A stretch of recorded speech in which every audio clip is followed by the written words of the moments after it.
Welcome, everyone, to the Commentary Podcast. I am your host, Pat Brennan. Today on the podcast, we are going to be concluding our Christopher Nolan director series with Oppenheimer. It was released in 2023, and it is written and directed by Christopher Nolan. Now, this film has a massive cast, but I will just say a few members of the cast.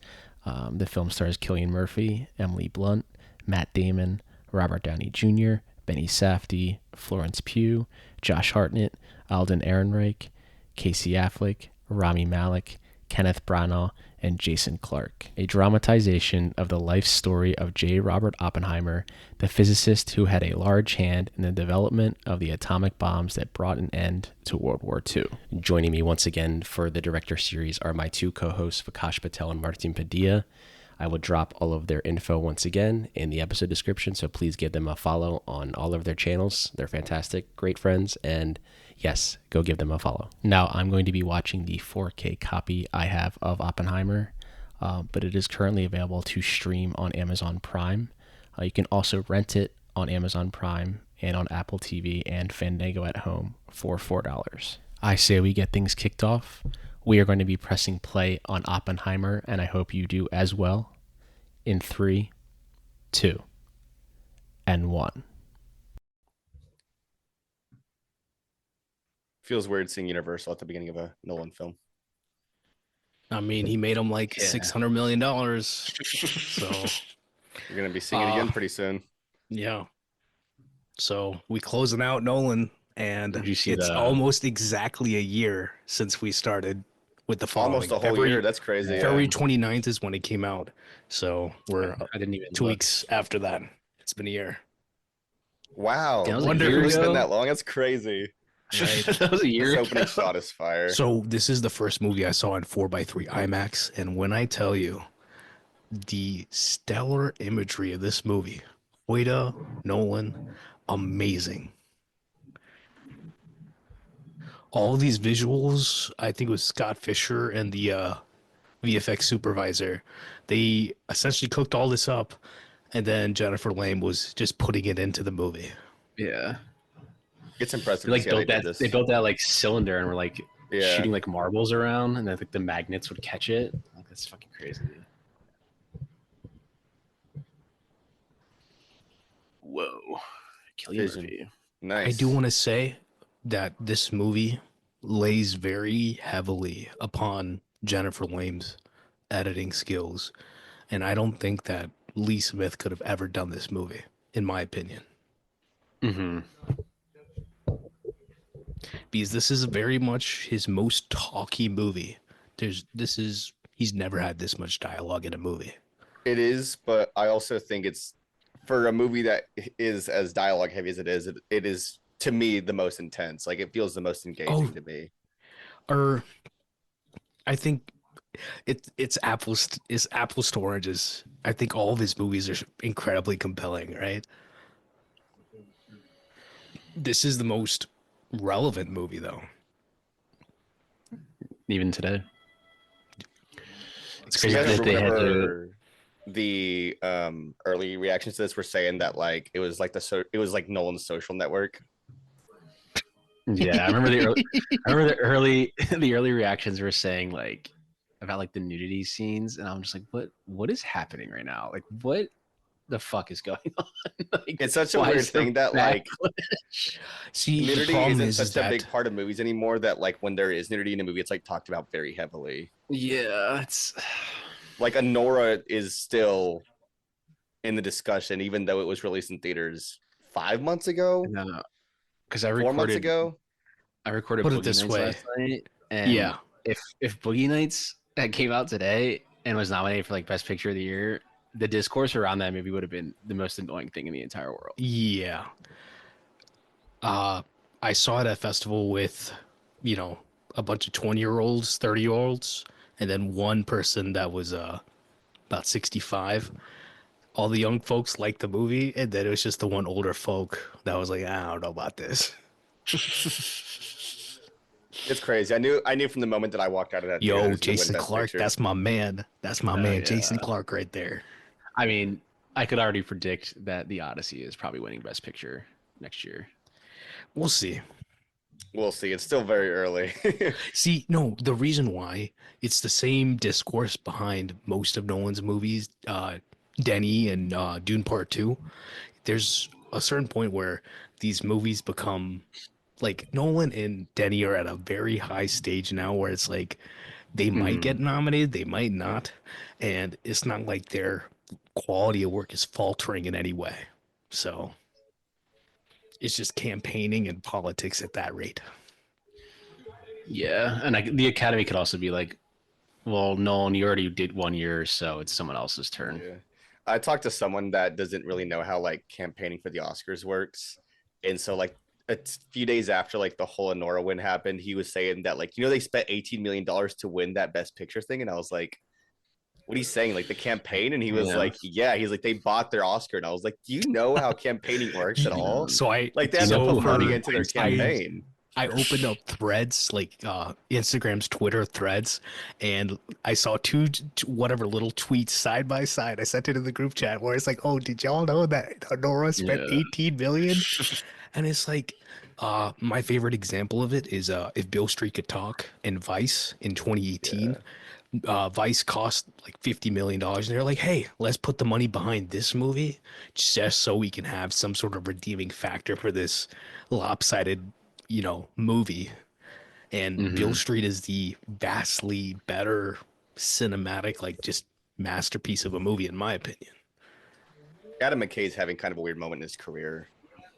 Yeah, I ain't worried about him. It's also like so is Barry Jenkins technically. Like that. Yeah. They spent $18 million on the Honora Oscars. It's like, I mean, have you guys ever heard of fucking Harvey Weinstein? Like, that guy would spend. He basically created like the Oscar campaign. Yeah, he's the blueprint. Yeah, that's how Shakespeare in Love wins. Like, it that's how English sucks Patient that wins. He's the one that like pioneered that, but I mean, it's true. I love that this is like the way that they're showing Oppenheimer's mind and how it's working is extremely intimate. And Hoyta talks about it, like trying to make IMAX intimate, and they hit the mark with this movie. Makes me curious how they're gonna handle the Odyssey stuff. Oh, they're about to go heavy with it. With the IMAX, it has to be. I forgot the guy's name. Is it James Darcy? That in the back, he's the one who's in the he's on the beach in Dunkirk.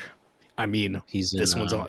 Niels Bohr, aka Kenneth Branagh, is also on the beach. Shout out Kenneth Branagh. Yeah, I'm staying for the French. One of the few people I've seen in real life. Good fellow, right there. Except for the fact that he cheated on his wife. Who hasn't in Hollywood? His wife at that time was Emma Thompson, of all people, and that's a lovely woman. That's all. Get to Germany, study under Max Born, learn the ways of theater. Damn, dude, don't eat that. Have you seen Snow White before? Gilliam pulled off the younger so easily, and it's almost effortless how fast this movie works within the first few minutes. Yeah, it moves very fast. My favorite piece of score in the last 5 years is this right here. Can you hear the music? I just got this vinyl. Dude, that vinyl, I have it too, dude. I saw it for. How much did you pay for it? I'm curious. It was $65 at Amoeba. Do you want to know how much I paid for that thing? I had never seen it in person, and I knew it was coming from overseas because I'd been wanting it for a while, and I saw it and I was like, I feel like I have to fucking get it. It's right in front of my face. I was in the same boat. I think I got it for like 100 and something because I remember I posted it and I was like, there's no way I could spend this much on a vinyl. And the minute I picked it up, I was like, I just didn't want to put it down. And Avery was like, if you don't get it, you're gonna regret it. And I was like, that's what I hate. That's how I felt. Yeah, that's how I felt. I was like, I know I'm gonna put it down, and then 2 weeks will go by, and I want it. I'll go back, and it won't be there. I think one thing we can agree on is that this movie is the greatest use of Nolan and all of his creative, partners' talents. Period. Like he just keeps getting better and better. Yeah, I would say Because no one else could have made this movie.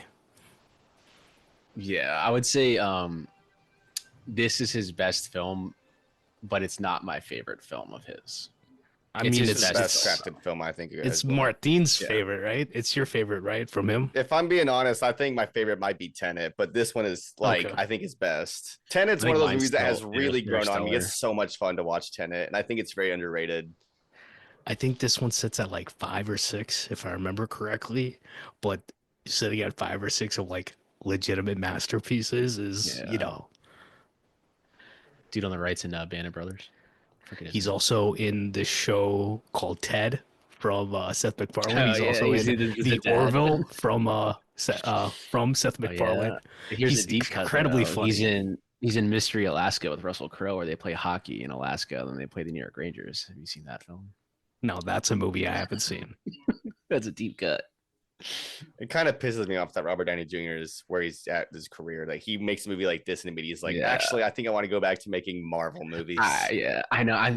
It's kind of hard. Bro came off a win and just did what that. If, yeah, wins an Oscar, and then what if someone was like, "Hey, I'll give you $80 million," and you're like, he could have done literally any movie he wanted to, but instead he was like, "Fuck it."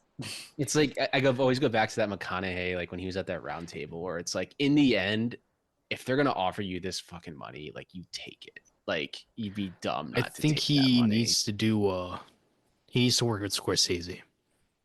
Of all people, I'm thinking of Downey. I could see him with Downey with the Tarantino would be fucking good too. Ooh, no, that's perfect. Think about the dialogue. Those two are made. It's like the way that he handles the Shane Black dialogue and I think it's Kiss Bang Bang Bang. Yeah, that's that same energy that Tarantino brings. It's also wild that they had to create this black and white film because it didn't exist, and no one was like, "You can do it." Circle back, see what happens. Yeah, in the featurette, the lady at IMAX, or not IMAX, at Kodak, I think she was talking about it. How it's like it was like Kodak and IMAX were like working together. She's like, yeah. It's like he just comes in like says like, "Come on, you can do it." Yeah. And then he knows he's right. We can't do it. Yeah. And you're just like, it's like they haven't his detail though. Yeah, is the fact that after they're done cutting the movie, they have to fly out a woman from Paris. She's the only woman apparently who can do it, or person in general, that has to physically cut the movie together. Yeah. The film. They said it's like one of 5 people in the world that can cut that, like 65 millimeter film, damaging it. Yeah. And it's like you take the Avid notes and then you have to do it physically. In this movie, cutting from all these people, all these conversations, all these formats, what an undertaking. And then it took another 6 months to make sure that the digital and the film look as close as possible when it comes to the color timing. If they want to do it, if they actually care, they will put in the work. I mean, Nolan's essentially becoming like a James Cameron, just like inventing new ways to make movies. But this is it feels like a very old school way of making a movie. There's not a lot of filmmakers out there who are pioneering technology for their own projects, and I think it's different. Cameron is like one of the biggest ones that people know about, but like this is basically Nolan's doing it himself as well. Because it's different than Cameron, because Cameron's like pioneering that like motion capture looking like Avatar, and this is different. Like this is using like film in a different way. And the scary thing is to question, will anyone else use it after him? Like Hoyta put it on Nope, like put it on Jordan Peele to do it, and it is great there. But like, I want to make sure that people use it because it's like, number one, you need the budget to do it, and then number two, it's also will studios put the money up to do it, and that's a huge difference. They'll do it for Nolan. Universal, knowing that they were going to work with Nolan, they were like, "We'll put whatever we need to." Most studios aren't willing to do that. Yeah, at that point, they just behind the screen. They want to know. The guy that's playing playing Oppenheimer's lawyer is Macon Blair, who's a writer himself. Blue Ruin, if y'all have seen that, Jeremy Saulnier's work, like He's a writer himself too, and I think his I still haven't brothers do seen that music, thing. like movie scoring. They scored Rebel Ridge at least. I still haven't seen Blue either of one's those. great. We should probably talk about the stacked cast and how this movie has such a stacked cast, but it never is like overbearing you. It's It's a Mhm. never very distracting. because The Martian, it was distracting. This is not. You think so? I thought nah, I don't know, because I'll be honest with you, like I remember whenever this movie was like being made, we would see Yeah. little bits and pieces of news online of people like saying like, oh, this person's been added to the cast, this person's been added to the cast, and it's like clearly stuff that we already knew about for a while. Yeah. But with something like this specifically, I remember thinking like as the film was going on, like, oh, there's that actor that we saw was gonna be in there, but they're in it for maybe 5 minutes, maybe less screen time, but it was never distracting. Mhm. Like Josh Peck is in this movie, and when you watch Yeah. it, it still works. You know? Yeah. Because it's all in Jack service Quaid's in of this movie. Jack Quaid is he like no as line, just like he's there. he's as Richard Feynman, if I remember correctly. Yeah. He's got like 2 or 3 lines because there's Yeah. a I don't part where they're know. walking through the So do through like y'all a know all these college. scientists that are in this movie? No, I don't No. personally. Like I don't I know know. For Oppenheimer. me, That's it's it. like Niels My Bohr, eyes all see these Oppenheimer. people. For me, it's like Al you know, Pacino. these are all the individuals for anybody listening. These are mostly individuals where they literally have textbooks, they have lessons, they have literal pieces of physics that they have crafted, and people still are learning to this day. Like it'll be Heisenberg, like Heisenberg's uncertainty principle, right? Niels Mhm. Bohr and his theories about atoms, like they're actual things that we still learn in science in school to this day. So it's interesting if you like look into it, and if you're like me with a science background, it's always interesting. That's what blows my mind is that this is a science movie. This is a STEM movie. And then this movie still made 900 plus $1 million. Nine This hundred million guy's dollar also a biopic. director himself. He directed that whatever the sequel to the Army of the Dead movie for Netflix that he's in. Oh, I know what you're talking Oh, about. I forget what it's called. It has a that's really Zack similar name. Snyder made the first one. Yeah, and then he Yeah, made the Yeah. second there one was a second himself. one, but I can't remember what it was called. But that's what I mean. Like, it's interesting that it's like Benny Safdie. This man is a great director in and of Mhm. himself, right? From Army of everything from The Thieves. Cursed, yeah, from Mhm. what does he have? The Curse, all the way to like Daddy Longlegs. Like the Safdie brothers know what they're doing too. They've got a movie. What is it? Ugh, Did he direct Marty Supreme or is no? No, they He's they making they're split both up, did directing they? one Smashing movie. Machine, So They one of split them's doing up, didn't Smashing they? Machine, the other one's doing Marty Supreme. Yeah, they're both coming out Yeah. this yeah. year. They split up like the Coens. Which I think they'll be better divided than the Coens have been. Even okay, Yeah. I've got my Macbeth's issues good. with the Drive Away Dolls, but the other one, Tragedy of Macbeth's Macbeth, good. Yeah. Macbeth was hands great. Driveway Dolls down. is okay. Driveway Dolls is okay, but My problem is that if you're gonna make a queer movie about lesbians, let a queer woman who's yeah. probably a lesbian make the movie, write the movie, direct the movie, produce the movie, score the movie. There's so many There's Josh Hartnett decisions to though. be made. Josh, talk about Josh. We talked about him on the last one with Trap. Trap Cooper. Cooper This man, Trap. did y'all see He the got trailer for that new movie he's burned. in? The Yeah. whatever the action John Wicky type movie. Hmm. That every action movie is now. It's just John Wick. It's just everyone trying to beat John Wick. It's literally every movie right now. Yeah. Like every action But movie. it's like it's the same thing after Bourne. It's like, do you understand why we liked John Wick though? That's the issue. The guy who is making the second Nobody movie, Timo, I don't want to say his last name because I can't pronounce it. He's made a lot of other like B action movies that are good action movies, and now he's making a couple sequels in Hollywood, and he understands how to make action movies. Actually, Hmm. I love this moment right here. It's like it cuts back and there's like 10 more students. There's more every Yeah. time. I love I love the just this the subtlety the of like score. his hair is now cut. Now he's more confident because when he was like No, younger, but if you he's listen to younger, the he was so music, like anxious too. yeah, And now he's like very confident. It's like teaching now. You're gonna be okay. So this was Nolan's idea when it comes to the strings, really holding a lot of power in this movie. And he's 100% right that that's what this movie needed. Mm-hmm. The Ludwig. score. There's a great featurette about the score on the Blu-ray. Yeah. There's a lot of great featurettes on this Blu-ray for real.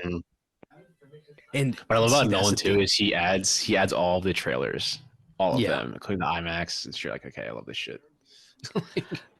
Like Ludwig was there on set to some extent, and he was talking about even in editing how he's like, okay, he's like, yeah, can you write 30 minutes of music for a courtroom drama real quick for me? But actually, I need it to be music that sounds like an action movie. So he's doing the reverse of whatever they did on a Whiplash, essentially with like Raging Bull and Full Metal Jacket sort of vibe. Mm-hmm.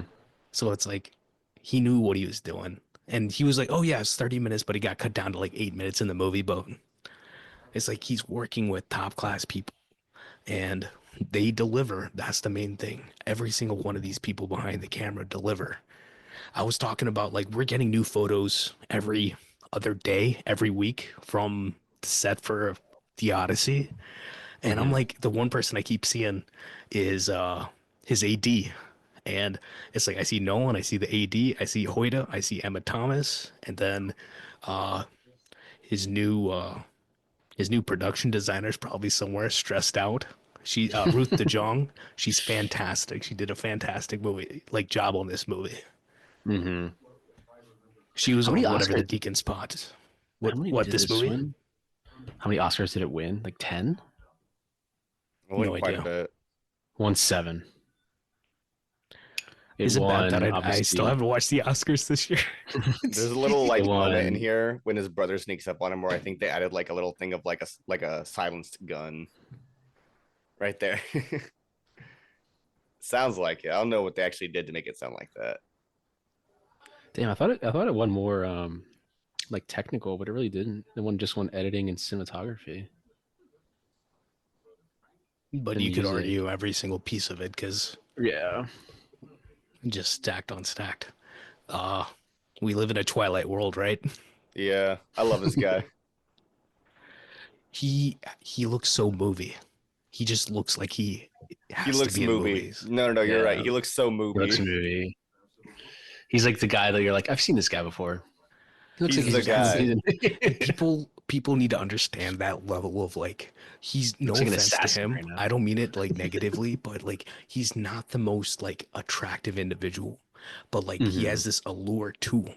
And that's what great actors have. Yeah. Killian is, a good looking dude. He's a handsome guy. But it's like He's a good looking Irishman. but even he's got this like magnetism to him. Every time that man he has such a presence. Even when he shows up for like his 2 minutes in The Dark Knight and The Dark Knight Rises, you just get so happy to see him because he's that great.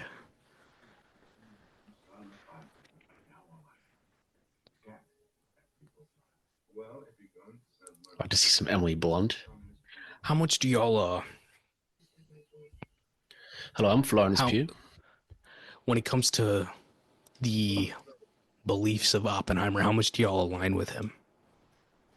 I'll be honest with you. I haven't really looked into his actual beliefs. I think I just go off of what I see in this movie. I mean, I I'm haven't talking done about much- the movie. I'm not talking about outside the movie. Don't worry about that. Oh, I mean, it's kind of. We're talking like kind of this. a- We're talking like this party scene right now, like No, communism just in a in way. general, like when he's talking about like he's always well read on all the facts, but he's never putting himself into a situation where he's like, I'm only one thing. He's very much the kind of person that likes to have the knowledge and he likes to be informed. Yeah. But I he like won't that take he a doesn't. side on it. He won't take a side, yeah, because he knows that will affect most of his work. Yeah. But do you think if it didn't affect his work, do you think he would take a side? I don't know. I think a lot of this movie's intrigue is that we don't know. My take is like I align to it because I wouldn't take a side either. I mean, you can see situations in the world where things aren't working, and it's like, yeah, it's like certain people need to have support, and then stupid people are gonna be stupid people also. This is my only issue with this movie. The book that she pulls out is sacred for like 2 billion people. And it just felt, I understand 100% why Nolan did it from a writing perspective, but it's not in good taste. Mm-hmm. And I know plenty of, if you count 2 billion people of India, I think that all of them are fans of Nolan. Like, genuinely, they love his work, but they did not agree with this scene.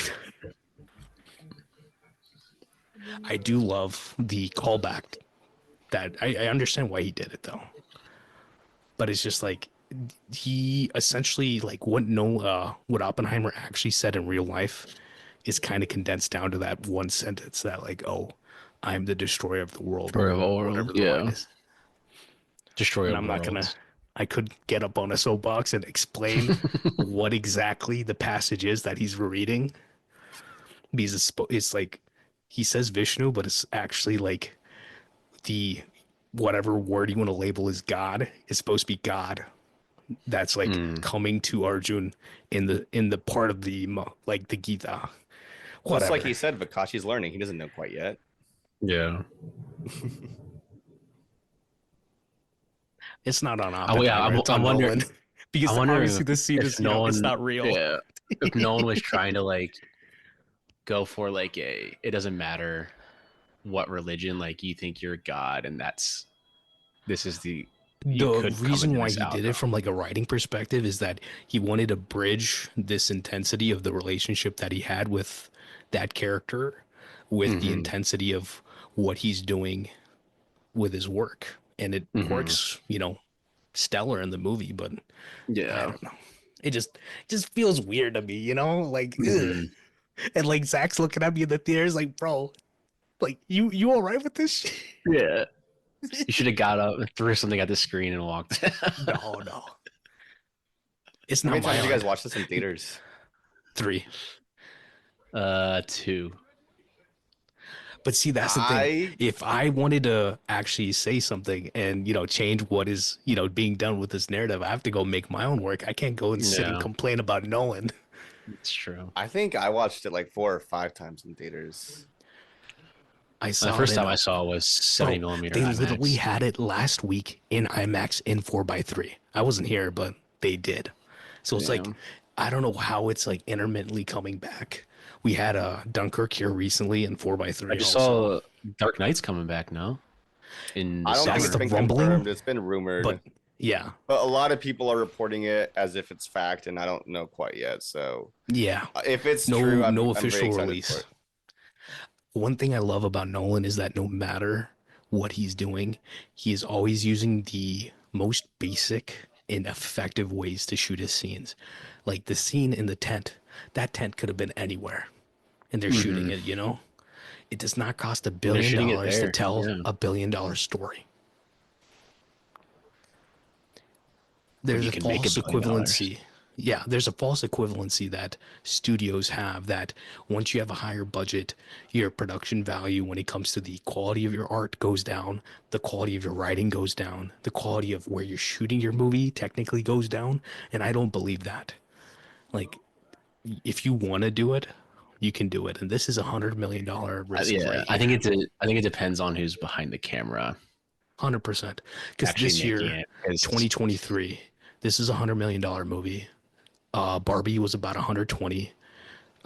John Wick Chapter 4 was $100 million movie. Super Mario was $100 million movie, and all these movies were vastly made $1 billion successful. essentially. Yeah, This made almost $1 billion. Barbie made billion plus. Super Mario made $1 billion. made $1 billion. John Wick, I don't know, 400 million probably, but still successful. Yo, this man right here, Naked Brother Bands, Naked Brother Band. He showed up No, but earlier. no, This but is just the Nat first time we're really Wolf, seeing him talk. Yeah. Yeah. Nat Wolf is intensely talented. I like that's one. I think it's what was it, Hereditary, where we're like, hold up, bro's hmm cooking again. Mhm. That was the first movie I think that we saw that was like a huge comeback for him. Yeah. Because it's like the scene after the pole scene when he's just sitting in the car in Hereditary. You're just like, oh, like you get scared of like that whole situation. Dude, Harden's got some fucking great hair, man. You talk about no again, yet again. Talk about another individual who has a magnetism to him. Mm-hmm. He does. Even in He's Trap, playing number two. I didn't love Trap, but I still really liked him in it. Oh, I loved him in it. The Harnett Renaissance is back. The dude who was selling the shirts in Trap, I wanted a whole movie just on him. That was funny. Yeah. What a bomb! Oh yeah. Also, yet another Nolan movie where it's like suits on suits on suits on suits, and it is stellar. I think the suits look better here than they did in Tenet, even though they look good in Tenet. Well, these are like 40. The quality of the suits are different, like the material that they use. These are 40 to be authentic. I was watching Inception on the plane back from India, and you watched Inception on a plane, bro. You act like I haven't. I would have thrown out myself out a window, dude. I literally. Oh my god! I could sit there, and I could literally sit there and not have the audio on and know all the dialogue. Like I've seen Inception 10 plus times, maybe 15 plus times. Like it's an actual crime to watch that on a screen smaller than a 40-inch.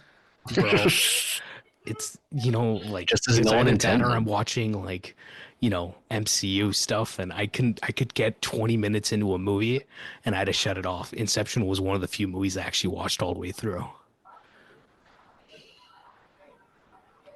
And this is what I mean in this situation right here. He's putting himself in a place of like he knows there has to be a unionization, but it's like he's also not trying to get his skin in the game so much in a sense. Well, you contrast that to later when he's up in front of the crowd and they're cheering after they essentially detonated a bomb. Right. Completely different reaction there. He's not smiling there. Matthew Modine, that's my man. Have y'all seen? I know your dad loves the movie Martin Transporter 2. Modine is like his son gets kidnapped. He's so good in that movie too. As like, he's always a great antagonist. It's kind of sad that like people will just be like, "Oh, that's 11's scientist dad," and you're just like, no, let's run it back to Full Metal Jacket. Let's run it back. You're like, yeah, it's like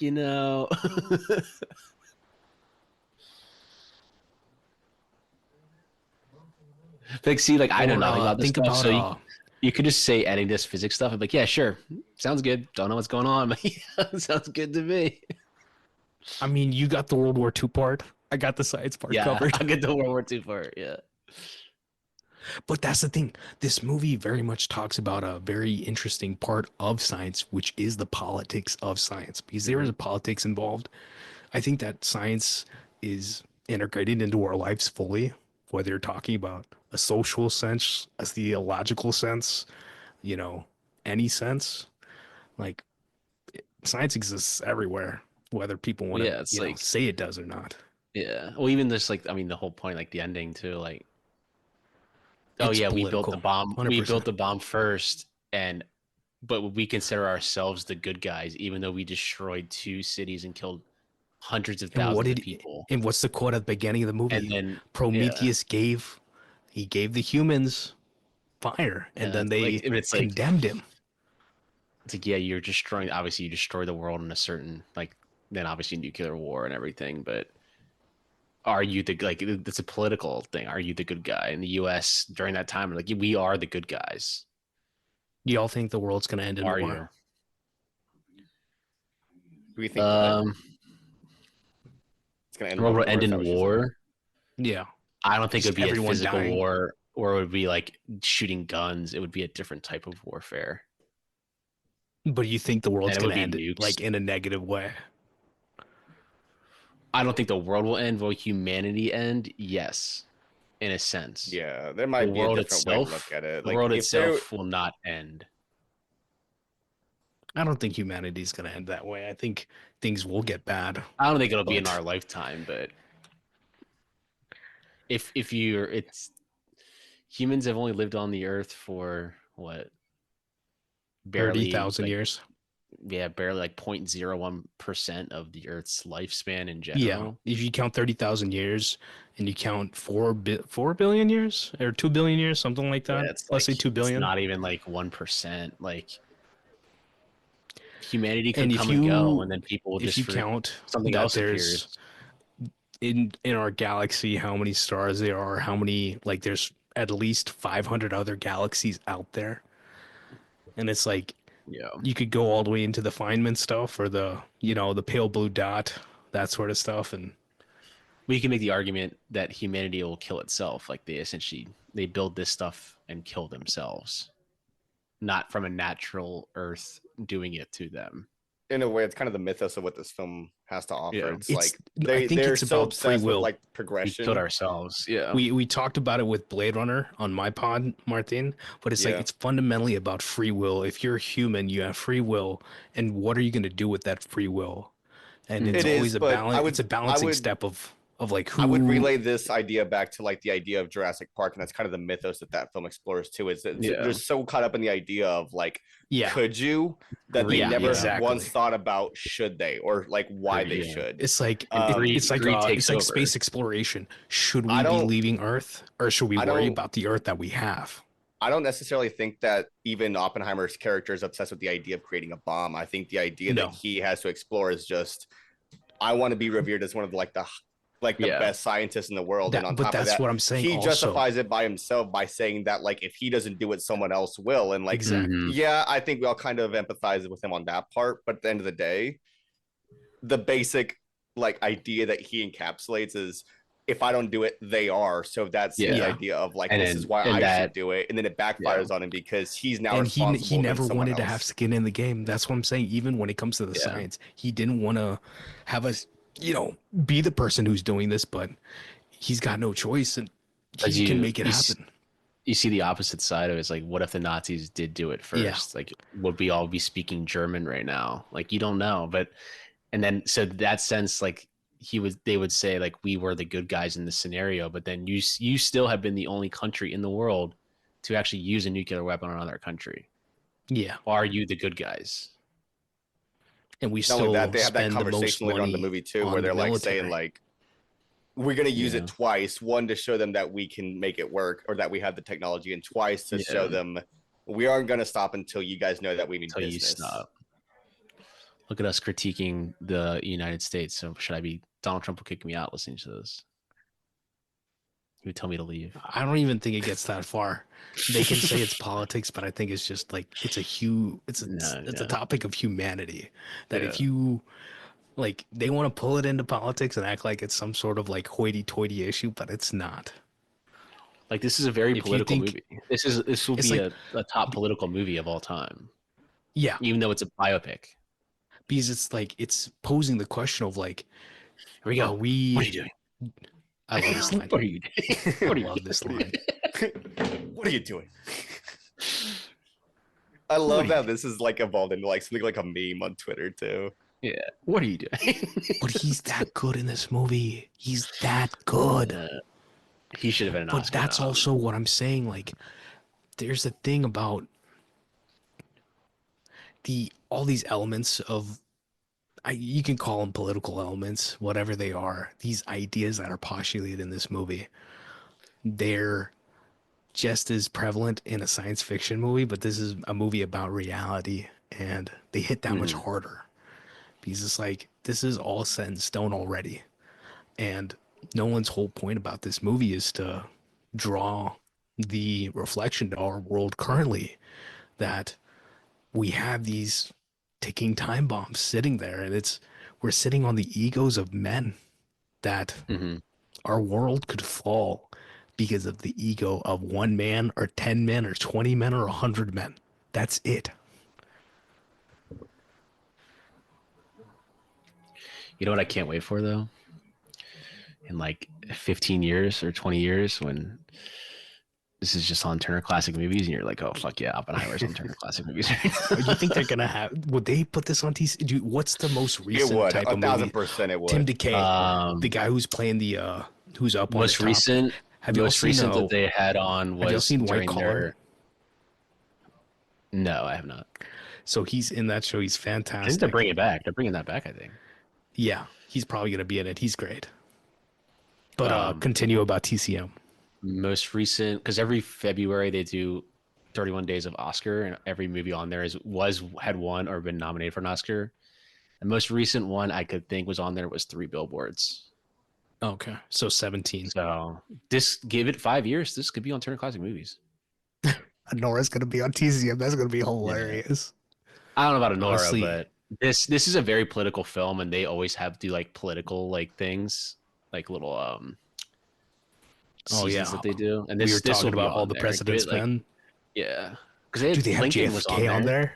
JFK would be Yeah. hilariously awesome to have. Spielberg's Lincoln was on the political one. Like that was only 12, 13 years old. So they've been doing some more recent stuff. And I feel like this would pull audiences. Oh yeah, this will be on there. Anora, I don't know, but it did win Best Picture though, so maybe. We should probably talk about Alden Ehrenreich. Like it's crazy he didn't blow up after this. Yeah. I think the issue was that Solo kind of fumbled him. Yeah, he has my favorite line in the special features when he like cuts. He's like, "It's great when I don't have to lie about this fucking shit." Like, like this movie's great. Like when he's like, the genuine great when I don't have to fucking lie about this. Like like you'll watch a movie. I'm sure he watched Solo and was like, yeah, like, but he has to be like, "Oh, it's great. Audience Star Wars guys are gonna love it." Like, you just have to say that. Like, there's this great part in the featurettes. I know exactly what you're talking about, Pat, where he's saying that, but it cuts to like Emily Blunt talking about how they had to shoot in that tiny room and she's being so respectful. And then it cuts to Cillian Murphy and he's like, we shot in this shitty fucking room. Yeah, shitty fucking room. It was like, even the production designer, she's like, I can't, this is gonna. He doesn't say those exact words, but he says something along the lines of it being like a really shitty tiny room. And it's so funny because he's so blunt about it. Ruth, at some point, Ruth the Jog, she's There's like, no AC. She's like, if someone's like, someone's on Reddit like nitpicking this, like whatever. Yeah, gives a shit. They actually, Ruth DeJong, she's worked on like Coen brother movies and all this stuff. She was working like under I forgot his name, the production designer that the Coens work with. Like she's done big work, and then she just graduated into doing her own production design. Mm-hmm. You guys remember during the press like tour for this when John Krasinski was like in all the photos and someone kept like making that meme saying like he thinks he's on the team. Yeah, bro, I think he's on the team. Apparently he was the one, I think Cillian Murphy said that he was the one that started that group text with them. Yeah. The Oppenheimies. I mean, I'm sure he was on set a lot for it. Dude, I would be like, yo, I'm gonna go and watch Nolan fucking work and direct my wife. Dude, that's a great fucking sweater that guy is on. Holy shit. Yeah, Chevalier. He looks impeccable. Look at that. Dude, that's better than the sweater in Knives Out. Come on. I was gonna say like compared to that sweater. No one was saying when it came to everything, when it comes to period, whether it's the set or I guess costumes included, they were pushing modernity. So it's like if you're at the at the end of the 40s, you're pushing the 50s. Yeah. So I mean, there's a very distinct time. I can see if I was looking at something, I saw a photo of this, I would know it was like the 40s, late 30s, early 40s. It's a very Bondian sweater. Yeah. I could see him being like a Bond villain. Who, Chevalier? Mm-hmm. I need Paul Giamatti to run me one. What are you talking about? It's going to be Henry Cavill is going to be James Bond, and they're going to make. But Paul Giamatti as a villain. No, yeah, I got to see what Amazon does, but they're going to milk that shit. Bro, to death. he would. I think Bond died. Honestly, this is the greatest chance we've had of Nolan directing a Bond movie. Yeah, but at the end of the day, like, does it really matter if Amazon has their hands on it? Yeah, because he's gonna want, and they're gonna want to have a say in it, and he's gonna say no. And they will bend to his will if it really came to it. They would. Jeff Bezos did not bend to the Jeff Bezos producer's will. Yeah, I was gonna say like you really are delusional if you think that this is gonna go the way that. I mean, the way that this is gone, like. I mean, Barbara Broccoli's a different situation, and I don't know. I see hope in there. Also, Dane DeHaan, someone else who should have like blown up, but they just put him in the wrong He did movies. have his moment in like the early 2010s where I thought he was gonna blow up. And the late Because 2010s, even if he was Cure for Valerian. Wellness. yeah, But I there think were Valerian lines. kind of killed him. Yeah, There were lines in Valerian where he's delivering them, and I'm like, you do not have the sauce for this. It's like I just don't the think sauce he doesn't that have the Chris sauce Pratt to be a had lead. in Guardians of the Galaxy. That's what they were thinking he had in that movie, and it was not it. He just doesn't have the sauce to be a lead. He has the good, like he could be a side, like a supporting, but I just don't think he has that sauce. He To could be be a lead. He could be a lead. It's just you have to put him in the right roles. Not amazing. Matt Spider-Man Damon 2. is amazing lead actor, but he's also an amazing character that's actor, supporting Odysseus. actor in this. Ford versus Ferrari has been coming up in my mind recently. Dude, you know what Love I that was thinking? movie. Because we have the new Soderbergh coming out this week, and I'm like, Yeah. Matt Damon is incredible in those Ocean's movies. He's Yeah, so of He good in is. those He's Ocean's movies. so The damn Informant. What The else has he Informant made is. with him? I know a lot of people don't talk about The Informant, but that's like one of my favorite Soderbergh movies, and getting, Matt Damon's incredible in that. good. Getting a 4K. It's like in a 4K. Damn, I Yeah, might they have to just pick that announced it up. today. Funny That's enough so that we're funny. talking about it. Yeah. That's like one How's of my most Presents? Did y'all underrated watch that? Soderbergh. I thought Presence was solid. I think I need to watch it again. Okay. I'm really I hyped still for need to Black watch it. Bag. I'm really behind on like all the new releases. I'm seeing Honestly, Novocaine this this year weekend. hasn't. I mean, it's only March, but this year hasn't really hit that hard. Yeah. Yeah, I mean, I've got Novocaine. I've got to watch Mickey 17, and then I'm going to watch Black Bag. So I'm I have high excited for hopes all for Black those in the Bag. I've theater. heard, from what I've heard, there's I obviously it's mean, only March, but they say it's the best movie so far released this year. So I I'm just had a gonna screening assume for it's a Black 4 out Bag of last 5. night, but couldn't make it unfortunately. it's only 90 minutes too. So a 90-minute Soderbergh banger. I mean, that's his thing. Yeah. This dude kind of look that one guy they said that's in the Army of Dead movies. I could see Billy Magnuson in that role. He looks exactly Yeah. like him. Yeah, they could be brothers. Matt Damon plays like such a good like encapsule of just a general in wartime, and it doesn't matter. Like he's very What's like funny- one-dimensional. No, but Like, what's it's just- funny is like his whole New Englandness is Yeah. exactly the vibe this sort of individual would have. It's just like, and it's great that he played it one-dimensional. It's like he doesn't have much depth there because that's like he's just needed to keep getting this done. I'm the general. It's like, okay, dude. he has the sauce when it comes to like the third act. Like when he has to stick up Mhm. for him, he sticks up for him. So like Yeah. he comes through. Damon's one of our finest. 100%.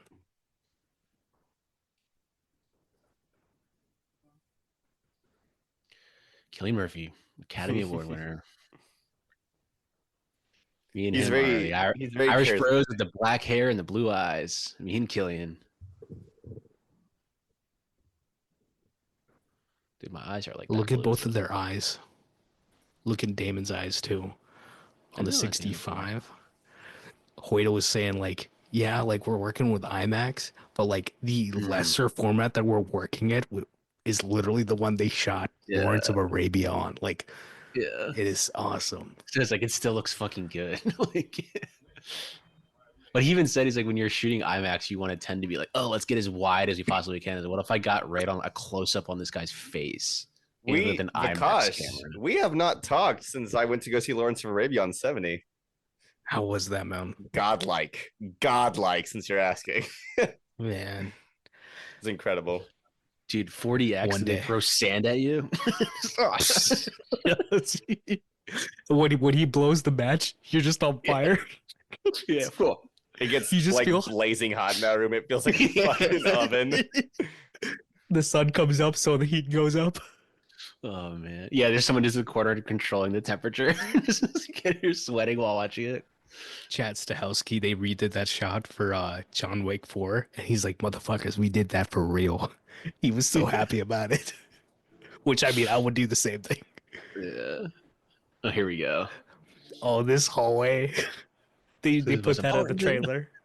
I Yeah. love that this isn't, and they censored the trailer. Like there was like a different take that they used where he doesn't use that bum. There's Jack Quaid. Richard Feynman. Jack Quaid's good for him, man. He's blowing up. and he seems very humble about everything. No, that's why I want to see Novocaine. Like I have the trailers. I've heard solid bad. things. The trailer looks terrible, but everyone said the Yeah. trailer's bad, but it's actually pretty solid. And it's him. It's I liked him Amber in Mint Companion. Thunder. Amber Mint Thunder, Mhm. fantastic in Legion FX, and then she's great in Prey. So I'm always watching her stuff too. Yeah, I like Companion. Here we go. Here we go. Get mad. Get mad, Matt Damon. This is the most important thing in the world. But this is like this is a general. Like when you think of just what do you think of your mind in a general? Like he just yells a lot. We need to get things done. I'm There glad. he is, Josh Peck. So I know y'all know, but Matt Damon, he was like, I told my wife I'm taking a break. Literally, if Christopher Nolan calls, then I'll go. Besides that, I'm not doing any movies. And what happened? He just made this, and now he's making what do you call it? Yo, The bro, you Odyssey. gonna play Odysseus? Actually, funny enough, I don't think we've talked after- about it as a culture. We haven't accepted how awesome he's gonna be as Odysseus. I read the Odyssey like the minute that it got announced. Like I went to Barnes and Noble, I picked it up, and then I think I had a trip that week, and I read it the entire trip, and I was like fiending for anything I could get my hands on for like to see like a visual of what had been done. And I watched that Return movie with Ralph Fiennes, and just didn't do it for me. It was So fine. I'm very excited. I watched it too. It was okay.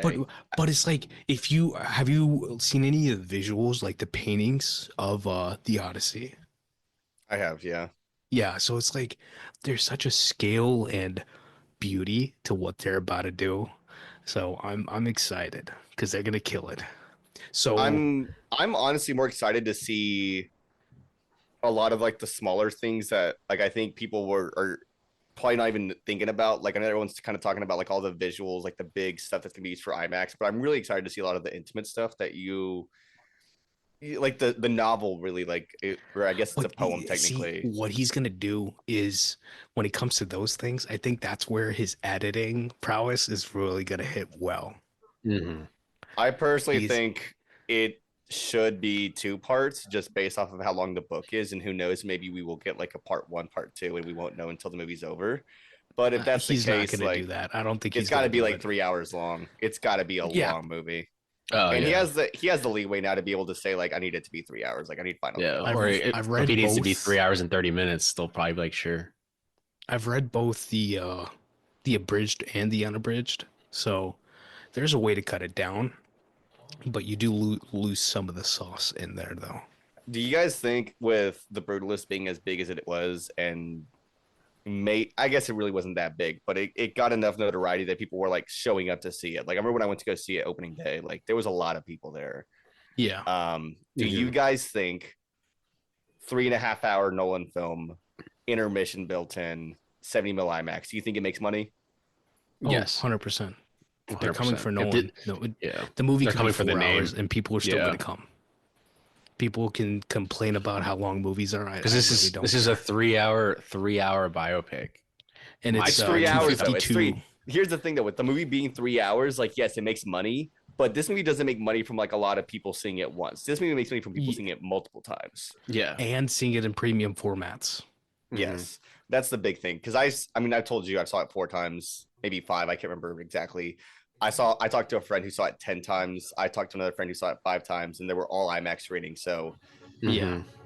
And the thing is that like I have the AMC A list, but I paid every single time to see it on 70 mil IMAX because it's at a Regal. So like I didn't like use my A list to go see this. Like I willingly paid. I did too. So you see the mountain in the background. Mm-hmm. So they shifted, I guess, the way they had this set. Or like the way they planned it, they made sure that was in the back so they could have a good perspective. And I think Hoyta said that they didn't make anything extra and they didn't waste any space of what was built for Los Alamos, and they shot out every single thing possible. And that's just a commendation of like how efficient their filmmaking is. Let's talk about this gentleman right here, the one Let's that fucking go. just not the Safdie, but the other one, the one from Sky High. He just directed a movie called Sacramento that's coming out. That he's also in himself with Kristen Stewart. Michael Agnew, I think. Who is also in a few what do you call him? Steven Soderbergh things. He's in the Nick, and then he's also in Haywire. He Good was in actor. He's in This Is Us too. Yeah, but yeah, Safdie brother. Like, I'm Until glad somebody Benny builds a came. bigger bum. Benny came in hard for this movie though. Like, genuinely, like he's maybe he, and then Hartnett, and then Got a Skarsgård here, Mason. baby. Got the third Skarsgård, brother. Yeah. I forget he's a Skarsgård. They all have that like He's the they older all one. have that like the way they all stand the same. Like at the top, they Yeah. all kind of lean over a little bit. Like, Because they're all tall. Because they're so They're fucking all tall. as shit. I love the guy that plays Oppenheimer, or not Oppenheimer, but Einstein. He's the same guy in The Dark Knight Rises. Didn't he say Pasara. Didn't he say he was walking around the Princeton campus and people were like doing double takes, like, and he was like, "Yes, I have risen from the dead." Like, Also, another character actor. No offense, he's not a good-looking dude, but he has such a presence to him, man. mm-hmm. The heart that he possesses within The Dark Knight Rises, and then in this also.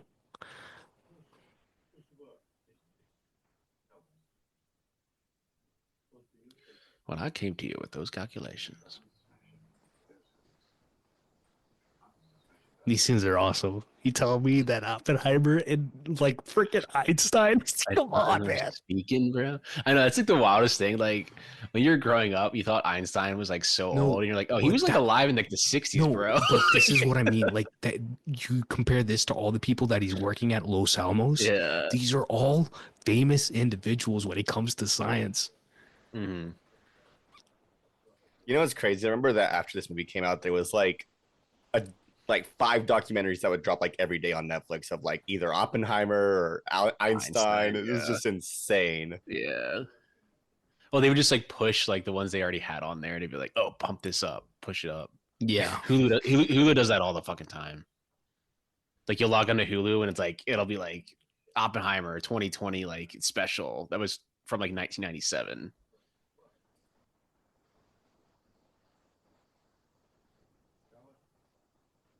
and it's like I said, it's science, but there's such a massive ethical consideration to be had about it's like you said, making science and politics. Something. It's just like you said, Jurassic Park. It's about, should we be doing this? Yeah. Should we be like Matt Damon? It's like genetic editing, right? They're like, oh, now you can have a genetically edited baby that has like genetics that are tailor made in a lab, and it's like, should we be doing this? Do we know the effects of this? What are the considerations that we should have about these sort of situations?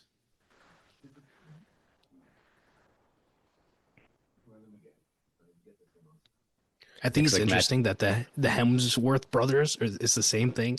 The oldest brother is not successful, and then the 2 younger brothers are successful or getting very successful. Alex is obviously the most successful, and then Bill is getting up there real fast. I Bill mean, is fantastic. I think it depends on who you ask about Liam, because Liam was big enough for a minute, but now it's now like he's just Hunger Games. No, he's not. He doesn't have the sauce. I think his oldest brother, he's actually a really good actor. Even Chris Hemsworth is getting to a point now where like people don't know Chris Hemsworth's name; they know Thor. Yeah, I know. And that's the big problem right now. Furiosa, he was fantastic in that. He's great in Furiosa, but who else saw Furiosa other than us too? Maybe us 3. I hate you know that. what I mean? Shame. That's not to say that Furiosa is a bad movie. I love Furiosa. I saw it like 3 times in theaters, but that's what I mean. Money. It's just there's a very real thing that's happening right now where people don't know faces, they don't know names, they know characters. They know characters. Yeah. They know Falcon, they know Captain America, they know Thor, but they don't know who these actors are. They know Oppenheimer now. You know who I know Chevalier as? I know him as there is no friends at Twilight. Yeah. But that's like a Nolan verse, like nerdy. No, I'm kidding. Actually, I do know this guy's name. I just forget it all the time. I know Cillian Murphy as Sunshine. That's what I call him. Okay. Also, when it comes to Emily Blunt, I think this is my opinion. I'm gonna voice mine. I want to hear y'all's. This is not one of her best performances, and she got nominated pretty much just because she is good in this movie. But she's been good in so many dang movies. They've never given her credit because they're typically So what genre would you say movies. is a better performance in this? I love her in Edge of Tomorrow more. I love her in Quiet Place more. I love her in The Get Devil Wears out of Prada. here. even Devil Wears Prada is the Prada. only Devil Wears Devil Prada is Wears the Prada, only Prada, she's performance that fantastic. even Devil Wears Prada is the only performance that even comes close to beating this one. She's great in she's this. better in all those movies than this, in my opinion. It is an opinion. I would It's say the acting. only one, yeah. Devil Wears Prada is, I think, her best performance, honestly. Which the Full Metal bitch, whatever, the wife in Quiet Place, she is stellar. Like, I think A Quiet Place works because of her. I love Edge of Tomorrow. She's great in that too, but I don't think anything rivals. Like, Robert Downey is perfect casting for this, just to be playing a narcissist, because just the way he delivers his lines is so like, you would think this guy is just a narcissist, just the way he talks. But the Not what he's genius of it saying, is but by that the way he talks. the genius is that he is the villain, right? So Like, And our it's favorite like, line is like, first is time it you watch the possible? movie- Is it possible they weren't talking about you and they were talking about something else? And he's like, no, they had to have been talking about me. He went sour on him, is what he said. What a Is it set. possible you're just a fucking so self-centered, bro? Like, it's basically What he a said. set. Can Hollywood go back to making more sets like this, please? You know what's crazy is Not the anymore, man. house that they go to is Oppenheimer's The real real house one. that he stayed at. Yeah. I think They Ruth apparently said they that visited the house and they were like, "You guys really want to shoot here?" And they were like, "Yeah." And they couldn't believe it. They were like, "This is They crazy." didn't have to change much. Ruth said the Greens department brought in a bunch of trees and stuff, and they made it Yeah, work they said there on was the like outside. no trees. Because Nolan, I think she said that Nolan was kind of irked that, like, one side you have the actual accurate building, you walk outside, there's a Starbucks. Yeah. I mean, it's 2020, bro. There's a Starbucks in But every fucking corner. the set is genuinely fantastic. It's well made. I love this building too. I didn't know it was a fucking bitch and a half to get that image on that screen with all that light in there.